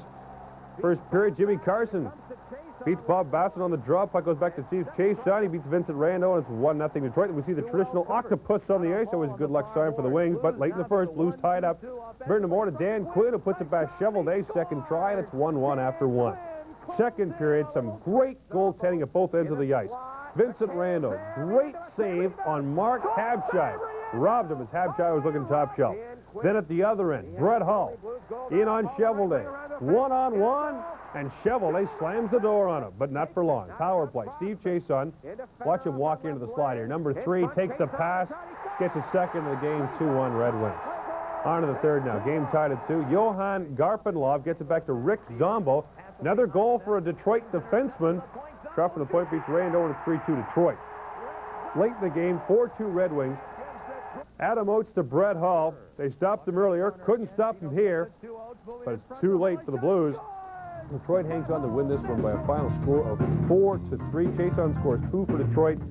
Zombo and Fedek had the others. Quinn had a single goal for St. Louis. Brett Hull had 2, now has 5 in the playoffs. Sergei Fedorov had 2 assists for the Wings, who lead this series 3-1. On out of the Blackhawks and the North Stars, where things heated up before the game even started. This is the pregame warm-up. Basil McCray and Stu Grimson exchanging greetings. Some bad blood between these two. Mike Craig gives Adam Creighton the shave with a stick. And later in the period, Neil Wilkinson all over Chris Chelios and gives him the left hand right in the mush. No scoring in the first, but early in the second, Gaetan Duchesne is checked. Puck goes to Neil Broughton, who drills one past Eddie Belfour, and it's 1-0. Midway through the period, Stars in a 5-minute power play. Mike Craig along the left side floats one by Belfour there, and it's 2-0 North Star. Late in the second, Stars strike again. Brian Propp with the loose puck. Centers to Mark the tough guy Tenorti, who turns into Tenorti the scorer. 3-0 Minnesota, and that's it for Eddie Belfour, replaced by Dominic Hasek in goal. Later on, Stu Grimson and Shane Churla go at it in the corner. You can see this coming. Mike Keenan looks on. It's like watching 2 trains collide head-on. After the lines were breaking up, Grimson blows a gasket and goes back after Churla. Frustrating night for the Blackhawks. All in all, Minnesota hangs on to a lead, something it couldn't do in Game 3. Wins this one by a final of 3-1 to even the series at 2 games apiece. Broughton, Tenorti, and Craig score for the North Stars. Larmer responds for the Blackhawks, who were outshot 34-17 in the game. Pittsburgh defenseman Paul Coffey has a scratched cornea as a result of a high stick from Vyacheslav Fetisov in Game 3 against the Devils. Coffey will not play in Game 5 of that series, which comes your way starting at 7:30 Eastern Time on TSN Thursday.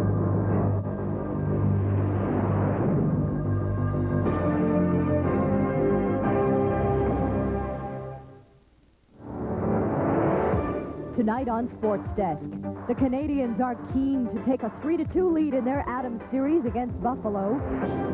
The master of masters steals some of the young guys' thunder. And the Jays' Hope Wells digs deep as they open a series against the Brewers.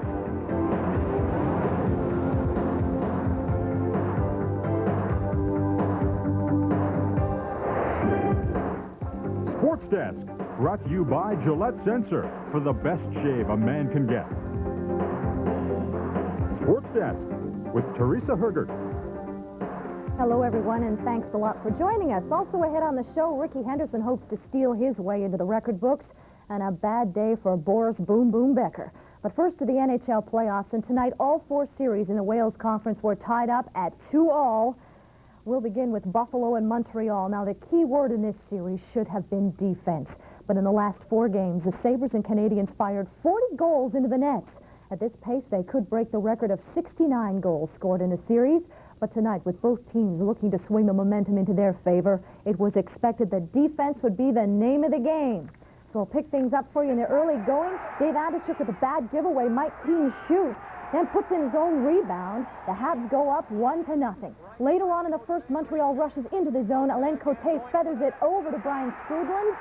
Montreal pads their lead 2-0 to score. Buffalo cuts the lead in half, though, before the first period ends. Dave Snuggerud kicks it out to Lou Francischetti, and it is 2-1 Habs after 1. But then in the second, Buffalo starts to lay the body. Grant Ledyard steps into Stéphane Lebeau. In the same shift, Ledyard ties it up for the Sabres. His shot deflects in off of Eric Desjardins. No chance there for Roy, and that ties it up at 2. Still in the second, Brent Gilchrist is stopped before Malarchuk can cover it. Keane pokes in his second of the game, and the Habs go up by 1, 3-2 to score. Late in the third, Sabres on the power play. Alexander McGillney to Andrechuk, and it is tied at 3 at the end of regulation. So on to the overtime period. Guy Carbonneau sends away Russ Courtnall. He splits the defense. Deeks to his forehand. And the Habs win this one, 4-3 to score. And that means that they lead this series 3-2. Scoring for Montreal, it was Keane with a pair, Sprudland and Courtnall. For Buffalo, it's Franceschetti, Ledyard, and Andrechuk. This is the only series in which the home team has won every game. And the Sabres are still looking for their first playoff series win since 1983. They will now shift back to the odd in Buffalo for Game 6. Now on to Boston and Hartford. Rick Lee has his Whalers playing Bruin hockey better than Boston. Goaltending a story in this one. Andy Move makes a nice pad save then. Then at the other end, Peter Sidorkiewicz, he keeps Jeff Lazaro off the score sheet. In the second period, Hartford opens the scoring. Cullen feeds Bradshaw at the point. His shot deflecting off of Don Sweeney.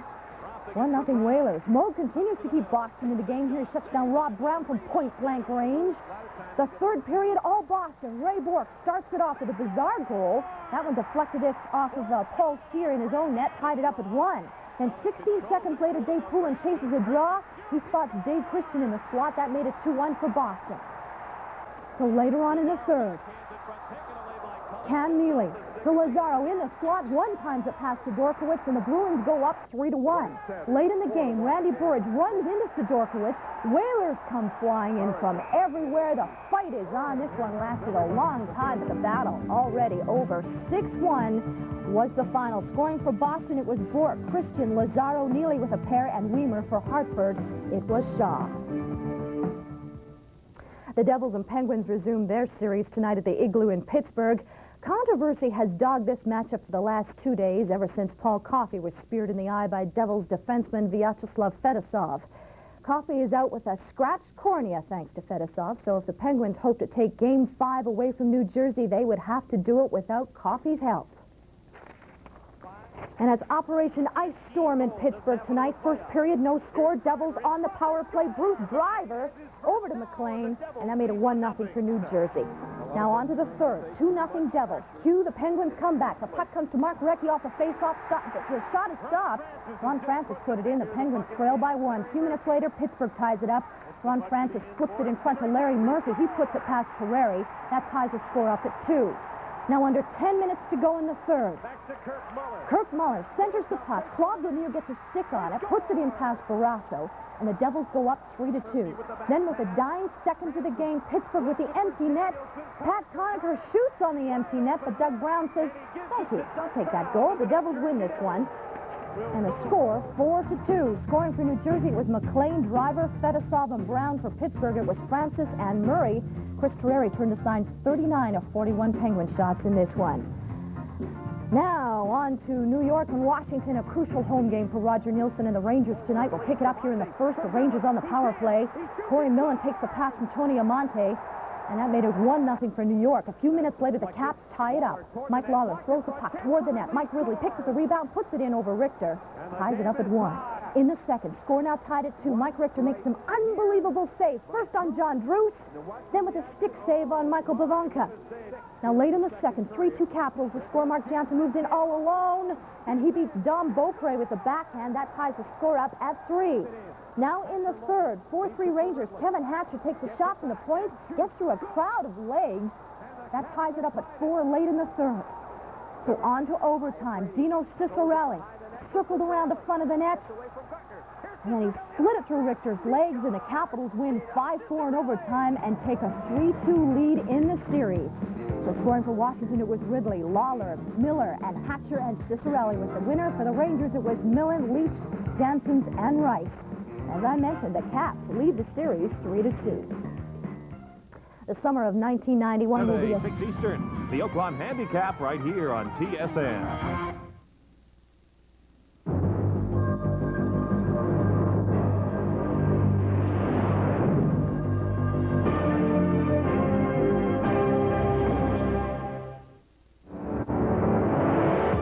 Today on Sports Desk, 2 of the NHL's best regular season teams try to stave off elimination. Canadian Denny Boucher makes his Blue Jay debut against the Brewers. And the Masters show their stuff at Augusta.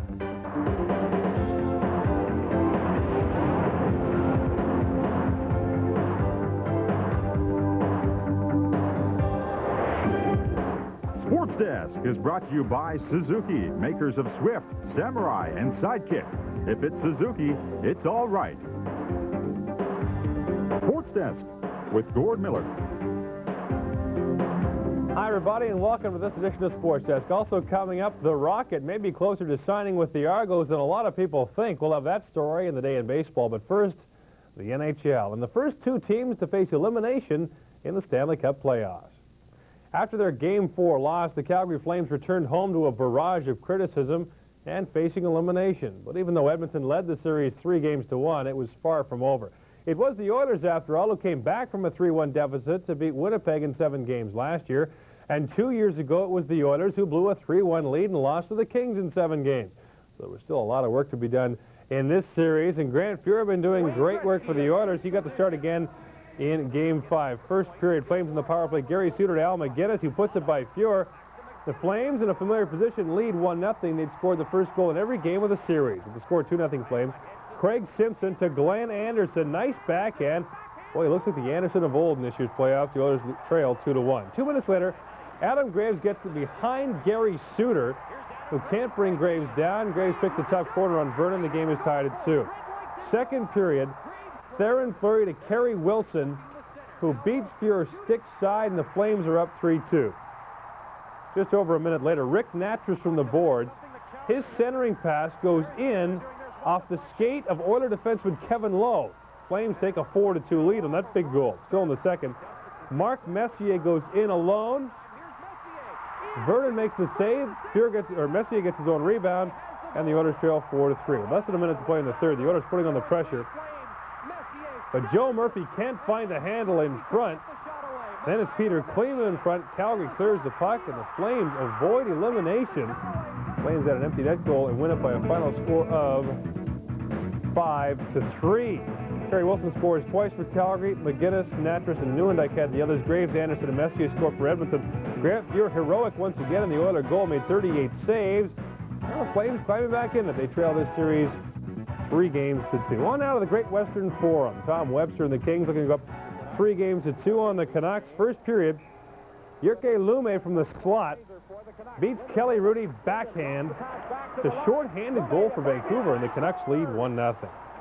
Later in the period, LA gets back in it. Rob Blake shot from the point. Watch Luc Robitaille in front. He deflects this shot perfectly by Troy Gamble. Game tied at 1. The score 2-1 Canucks. Wayne Gretzky's centering pass is blocked, but Luc Robitaille gets the loose puck. The game is tied at 2. Second period now. Kings leading 3-2. Lume's shot goes off a stick and beats Kelly Rudy between the legs. The game is tied at 3. With the score tied at 4, Rod Busquets takes the shot. Brad Jones grabs the rebound. He has Gamble at his mercy, and the Kings take a 5-4 lead. Later in the period, it's Gretzky to Granato to Sandstrom. Nice passing by the Kings. Open net for Sandstrom. Gretzky gets his 200th playoff assist, and the Kings go on to win this one at 7-4. Robitaille scored twice for the Kings. Donnelly, Jones, Duchesne, Sandstrom, and Kudelski had the others. Lume scored 2 for Vancouver. Ronning and Didick had the other Vancouver goals. Gretzky had 4 assists on the night as the Kings take a 3-2 series lead. Along with the Calgary Flames, the St. Louis Blues were facing elimination in their series at the hands of the Detroit Red Wings. It's appropriate that the men from Motown had depended on a Chevy. Tim Chevelday's goaltending, the main reason the Wings were poised to pull off a major playoff upset. Game 5 in St. Louis. Sergei Fedorov gets tripped up, gets a shot away. Bobby Dallas grabs the rebound, and 1-0 Detroit. It's all Blues from there. Blues with a 3-on-2. Adam Oates does it by himself, rips one by Chevelday, and the score's tied at 1. Minutes later, Blues 2-on-1, and Brett Hall goes to work. Around Steve Chason, he rips one by Chevelday, 2-1 Blues. Still in the first, Blues all over Detroit by now. Oates left all alone in front. He scores his second of the game, and St. Louis seems to have Chevelday figured out. It's 3-1 Blues. Before the period ended, Brad McCrimmon, as he sometimes does, gets his stick up on Dan Quinn. That's 5 minutes and the game for the Detroit defenseman. The penalty carried over into the second period. On the power play, Paul Cavallini picks the top corner. 4-1 St. Louis. Still in the second, it's Oates. Moves in uncontested, beats Chevelday for the hat-trick goal. All Blues now, 5-1 St. Louis. Tempers flare in the third period, a number of scraps. Darren Kimball and Randy McKay go at it in the main event. Tough to score. This one will give the edge to Kimball. He wins the fight. Team wins the game. 6-1. St. Louis over Detroit. The Blues are back with a vengeance. Adam Oates with a hat trick. Brett Hull had a pair, now has 7 in the playoffs. Cavallini had the other St. Louis goal. Bobby Dulles with the only Detroit goal. Brett Hull had 4 points, as did Adam Oates. The Red Wings take a 3-2 lead in that series. On now to the Chicago Stadium. The Hawks and Stars tied at 2 games apiece. First period, Brian Bellows beats another Brian, Trot, who makes it 1-0 Minnesota, and the North Stars were just getting going, folks. Early in the second, Stars worked the man advantage again. Bellows fakes a shot, slides to Mark the scoring machine Tenorti. 2-0 North Stars. That goal gets Mike Keenan chewing on some ice, and he'd be gnashing his teeth later on as well. Hawks already 1 man short in the second when Chris Chelios takes a swing at Tenorti. 2-man advantage. Mike Modano carries it in. Goes to Brian Bellows. He goes to Dave Gagne, who chips it by Belfour. 3-0 Minnesota. That was it for Belfour. Salman Akasha comes in to face the Minnesota North Stars. The Stars show great discipline. Look at this. Bob McGill, he wants to go. He drops the glove. Shane Churl in the regular season would have been happy to oblige him, but he doesn't. McGill is the only guy with his gloves off. Minnesota up 4-0, still playing in the second. Chambers, nice rush. Big shot. Neil Broughton gets the rebound. And John Casey gets his second career playoff shutout of Chicago as the North Stars win it 6-0. I think Mike Keenan had a few things to say to the boys after the game. Prof with 2 for Minnesota. Tenorti, Gagne, Smith, and Broughton had the other goals. Casey had the shutout. The North Stars had 4 power play goals in the game and have a total of 13 in the series, and that's really been the difference so far. The bad news just keeps piling up for the New York Rangers. Down 3-2 in their series against Washington. The Rangers will be without 3 key players in Game 6. Bernie Nichols, John Ogrodnik, and Joey Kozer are all hurt, and all are likely to be on the sideline Saturday night as their team faces elimination. Vyacheslav Fetisov is once again a marked man in the NHL. The Devils' defenseman is public enemy #1 in Pittsburgh after high-sticking Paul Coffey. Coffey is listed as questionable for Game 6 of that series. Penguins coach Bob Johnson says it's the law of the jungle now, and Fetisov admits he's a little worried heading into Game 6. But he will keep playing. The NHL reviewed the case and decided not to suspend the New Jersey defenseman. I examined the tape very carefully. I had a meeting with the officiating staff that controlled that game, and it was my judgment that Fetisov was in the act of checking, however high he checked the player, that he did not deliberately intend to injure the player. And on that basis, I would not impose supplementary discipline. He was assessed a 5-minute major and ejected from the game, which is the normal and appropriate call for that type of an incident. It's unfortunate that it had that type of a result. San Jose Sharks. Tonight on Sports Desk, Rick Dudley and 3 other coaches face elimination in Game 6. Doc Gooden puts on a clinic against the Expos. And golf's best put on a show in Augusta, Georgia.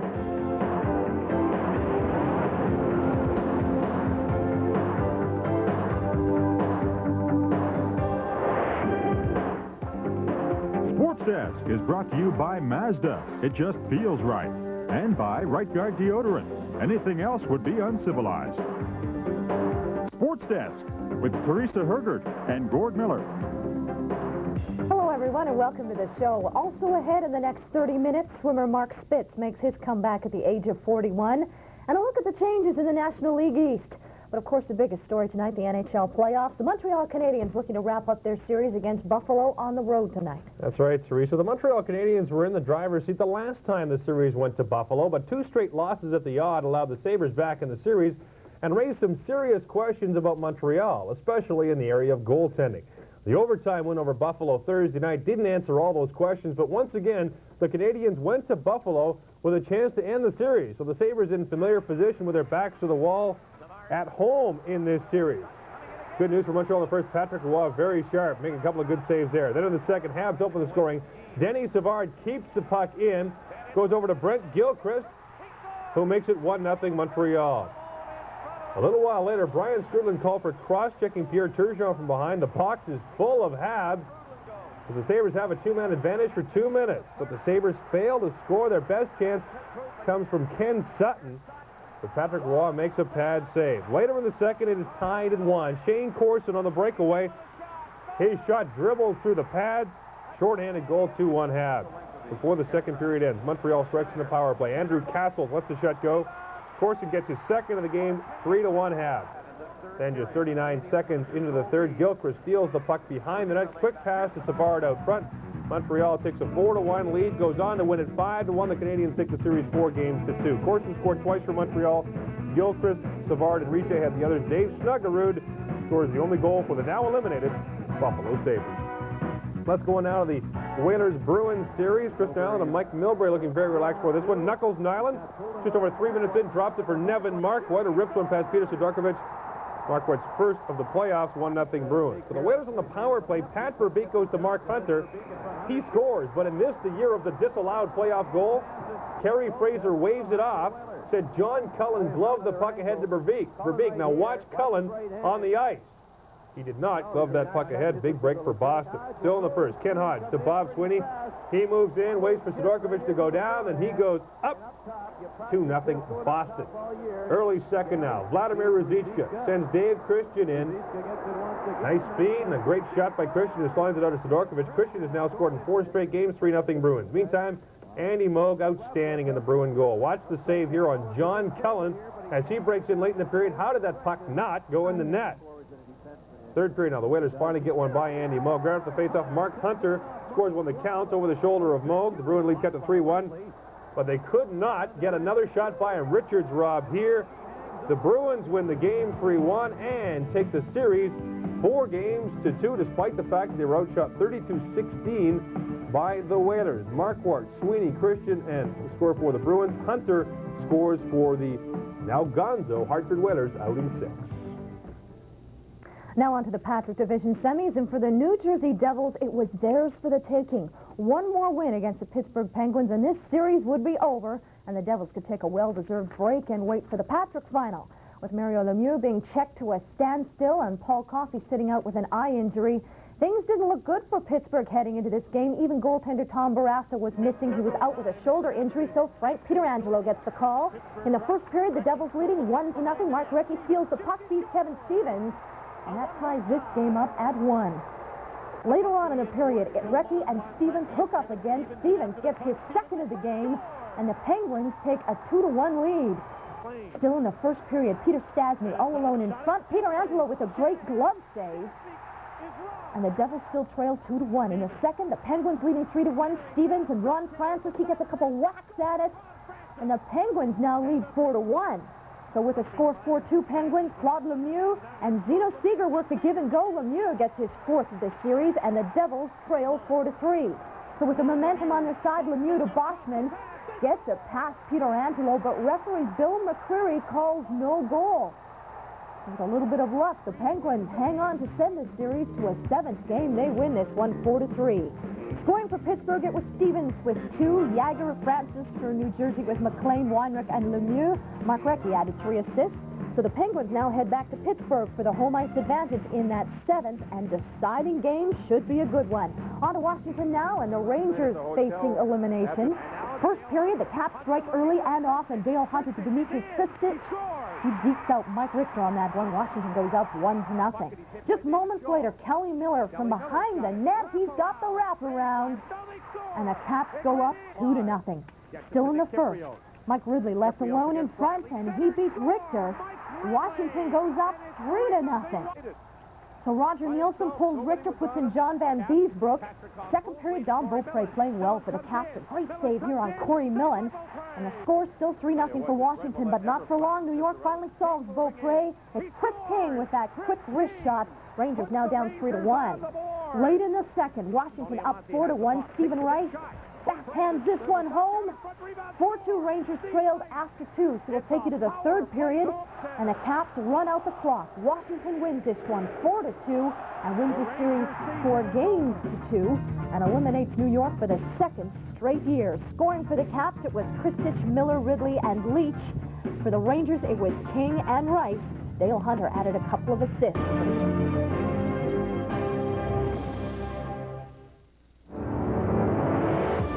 Today, the Flames' flickering hopes turn into an inferno as they tie the Oilers.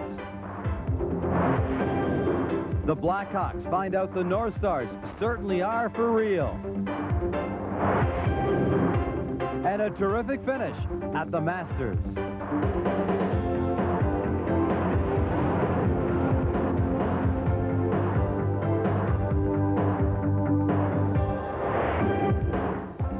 Desk with Geno Reda. Hello, everyone. Nice to have you here. Also ahead, in addition to our day's top stories, the Jays and the Expos both wrapped up weekend series. Paul Coffey is gone for the playoffs, and the Canucks and the Blues try to keep their playoff hopes alive.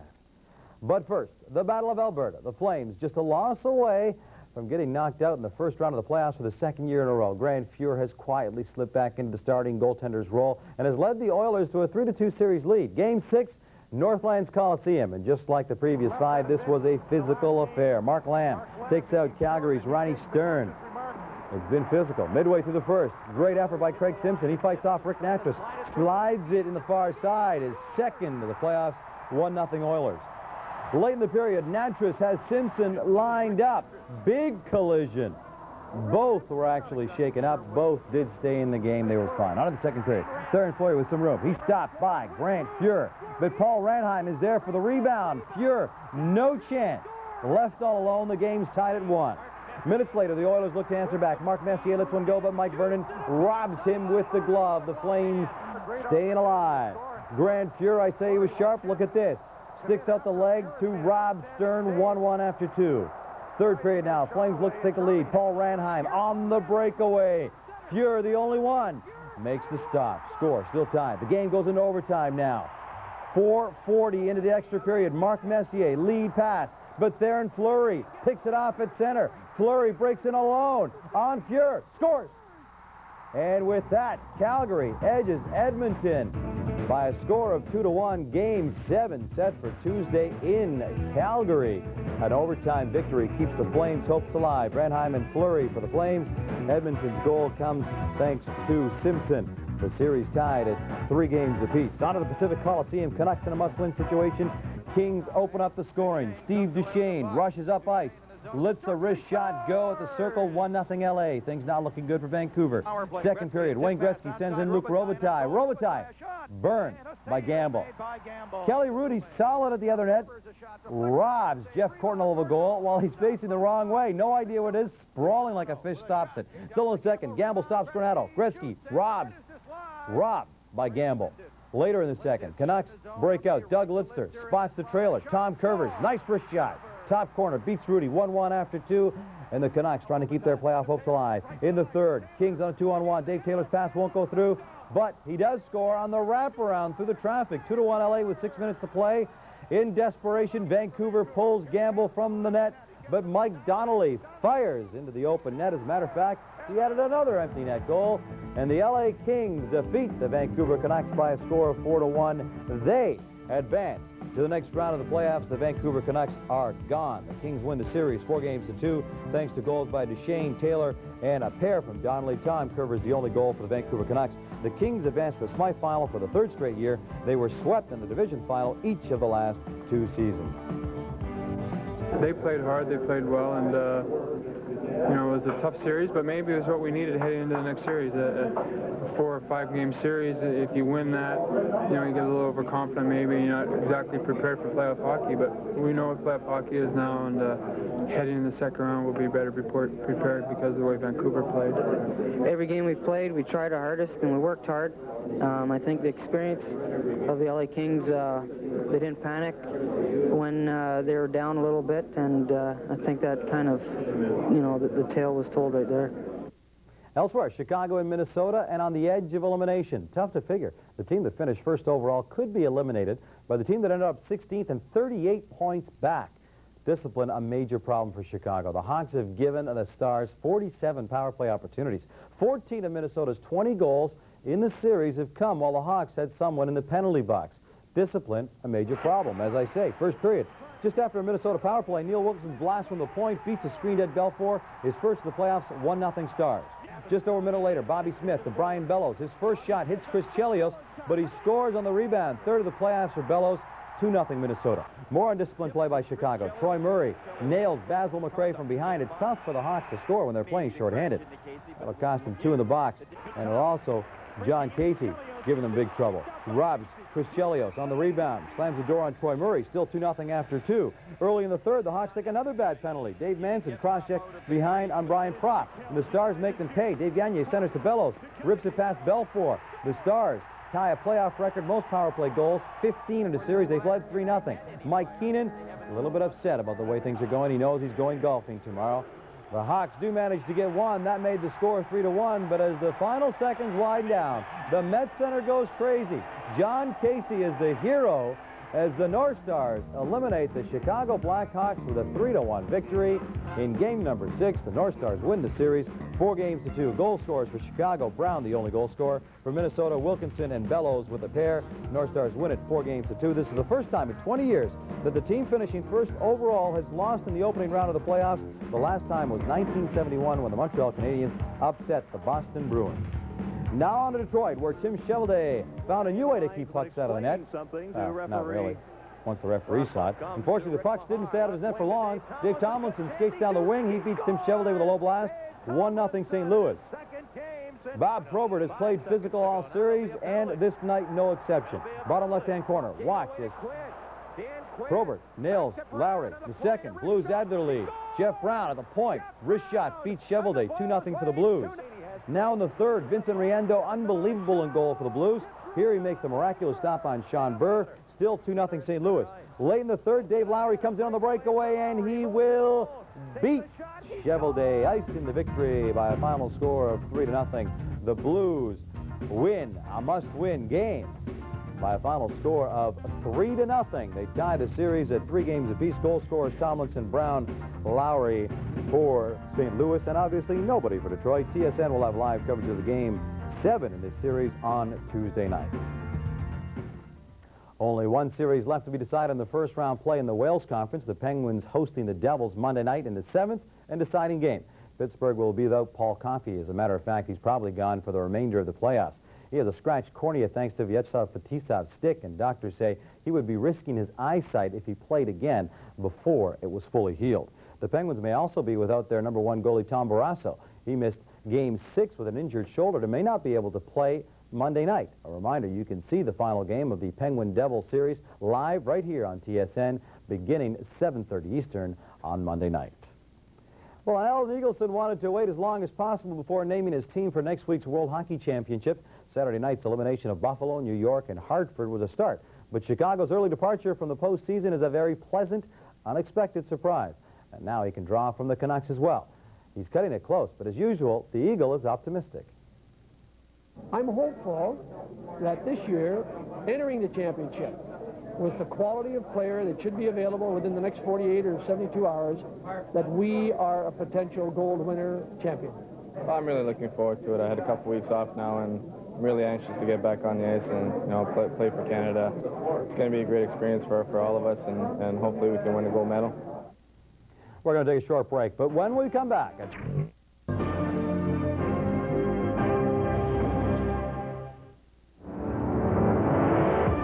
Tonight, the Devils or the Penguins, who will advance to meet the Capitals. The Expos open up their home schedule with a different-looking Big O. And will the Boston Marathon continue with its foreign intrigue?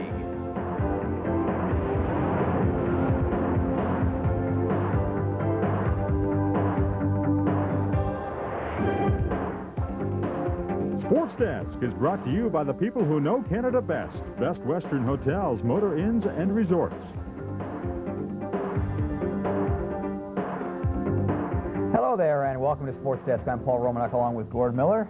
Big night. New surroundings. Coming up in the next half hour while we debut our new surroundings, we'll also look back at a famous baseball debut that took place on this day. But first up, Game 7, Pittsburgh and New Jersey. The Penguins, I guess, hoping that number 77 will be their lucky number tonight. That's right. You know, the best news Penguin fans have had in ages was when Paul Coffey was introduced in the starting lineup for the Penguins before Game 7. The Penguins and Devils had never met in the playoffs before this year, but their first ever meeting in the postseason sure has been memorable. The Penguins think they got shafted when Vyacheslav Fetisov high-sticked Paul Coffey and put him out for 2 games. The Devils think they got robbed when Laurie Boschman's goal was disallowed in Game 6. Plenty of ill will in this series, capped off by an always interesting 7th and deciding game featuring number 77, Coffey back in the lineup wearing the visor for Pittsburgh. Devils had a good chance early on. Kirk Muller centers to Brendan Shanahan, but he rings it off the post. And minutes later, it's Pittsburgh with a chance. Jaromir Jagr hits the post, loose puck in front, but Mario Lemieux with the big reach, can't get around on it. Midway through the period, Vyacheslav Fetisov pops it up. Yuri Herdina gets the loose puck and flips it by Tereri. Poetic justice as far as Penguin fans are concerned.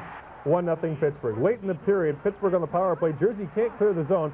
Mark Recchi feeds Lemieux, and he one times at home. 2-0 Pittsburgh. Frank Pietrangelo strong in goal for Pittsburgh. Shanahan cuts in, but Pietrangelo is there, holds his ground, and makes the glove save.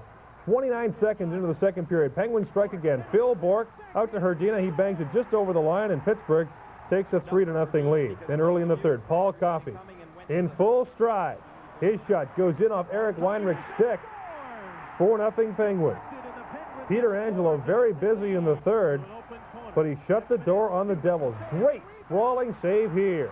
The Penguins come back from a 3-2 deficit to win Game 6 in New Jersey, and they shut out the Devils 4-0 in Game 7, so Frank Pietrangelo and the Penguins will meet Washington in the Patrick final. The goal scorers, Herdina with 2, Lemieux with 1, Coffey with 1. Mario Lemieux left this game in the second period with back spasms. No word on how serious they are, but Frank Pietrangelo and the Pens are off to the Patrick final. But if we win a Stanley Cup, I guess we'll take that any day over these 2 wins, but you know, it's a great feeling. The fans are behind us tonight, and we'll use the home ice advantage to our advantage. Well, on this day, Boston Marathon Day, how about a marathon analogy for the NHL playoffs? When you start a world-class marathon, for the first few miles, all of the runners are pretty much even. It is later in the race that the superior athletes really start to show their stuff, like the playoffs. In the first round, no major injuries, no grind of having played 2 rounds. Everyone is relatively even. It is in the later rounds that the depth, conditioning, and mental preparedness of the better teams comes to bear. In the first round, anything can happen. Just ask Mike Keenan. The Chicago Blackhawks captured the President's Trophy as the league's best team on the last day of the regular season. They were considered to be the odds-on favorite to win the Stanley Cup, and for good reason. 11 times in the past 18 years, the team that's finished first in the regular season has gone on to win the championship. But something happened to the Blackhawks on the way to the Stanley Cup.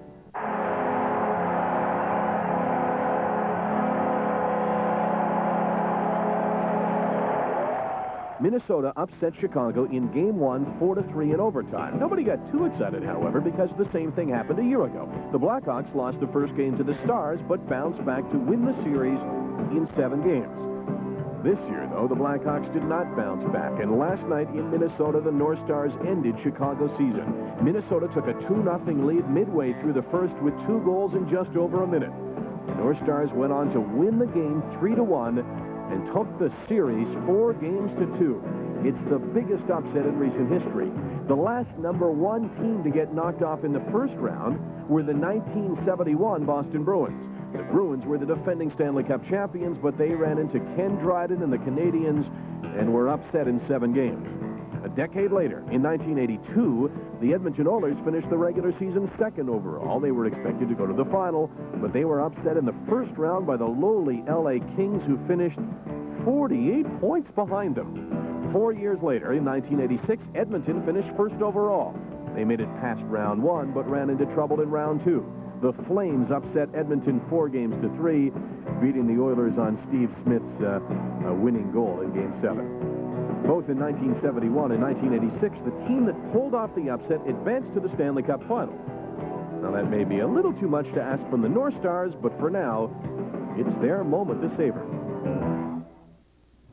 Well, the first-round casualties in the playoffs, the major bonus for Team Canada heading off to the World Hockey Championships later on this week. Joining the team today, Cliff Ronning and Doug Lidster from the Vancouver Canucks, and Steve Larmer, Steve Thomas, Steve Conroy, and Steve Yanni, actually Trent Yanni of the Chicago Blackhawks. Canada opens up the tournament against the U.S. on Friday.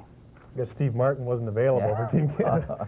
Time to take a break, but there's still lots more. Welcome back to Sportsline. Game 7 of the Devils-Penguins series is done, and like a few Game 7s before it was a bit one-sided. The thing about a 7th game is when the home side gets a bit of a lead, that's basically it. The real drama happened in the pregame skate when Paul Coffey, complete with shield skated, decided he could play despite a scary eye injury the other night. The only drama in the game happened when Mario Lemieux left the game in the second period with back spasms. And the answer to the question, could the Devils take advantage, is a rather loud no. And so now the Caps get set for the Caps. Let's go over the video evidence.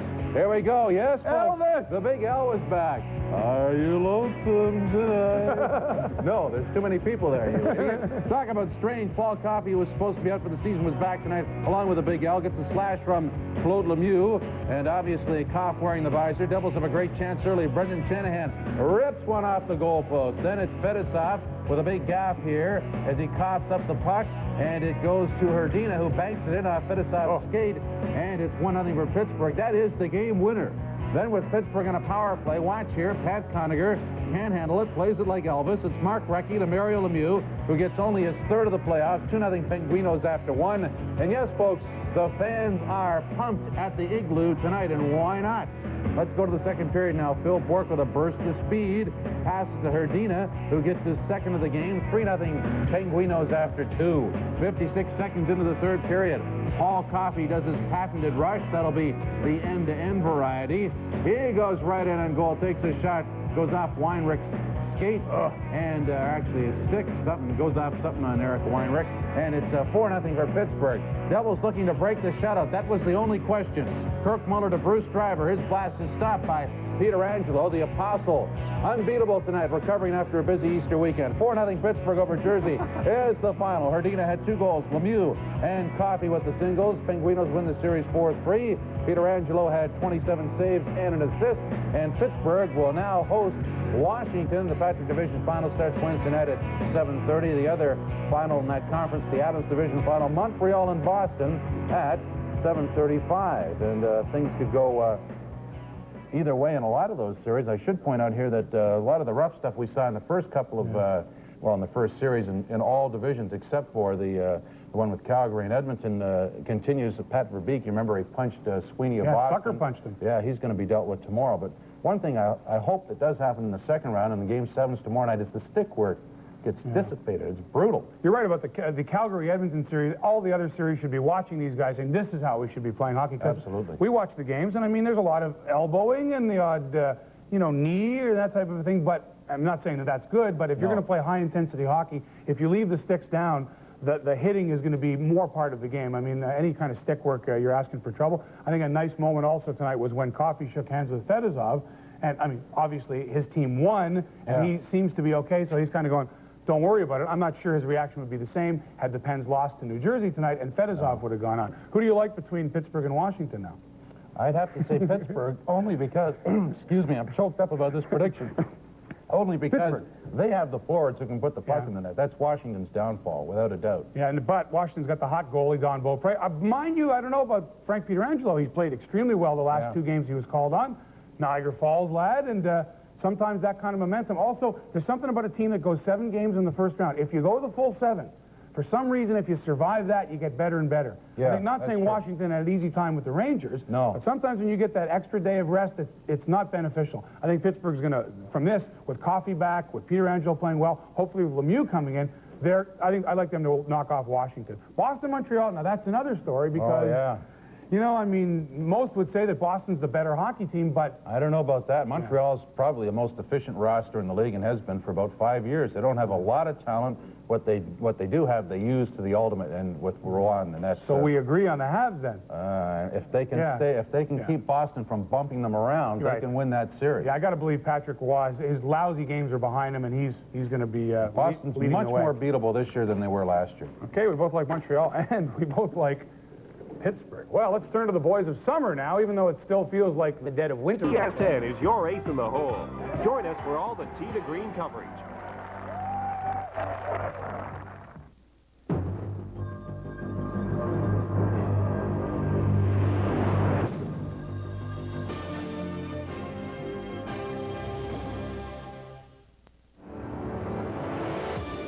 Today, the fuse down to the final explosion in the Battle of Alberta. The fuse burning low between Detroit and St. Louis. And Canadian Donovan Boucher puts his Commonwealth title on the line.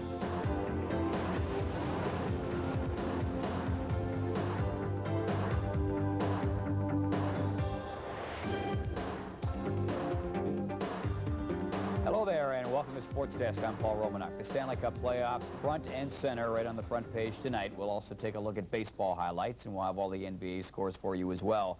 a little bit later on. But first up, fire on ice in Calgary. You can go through stats about 7th games and other series for both of these teams, but really all that matters is that this series has been the absolute best that the first round of the playoffs has had to offer. And Game 7 turning out to be the hood ornament on a Cadillac of a series.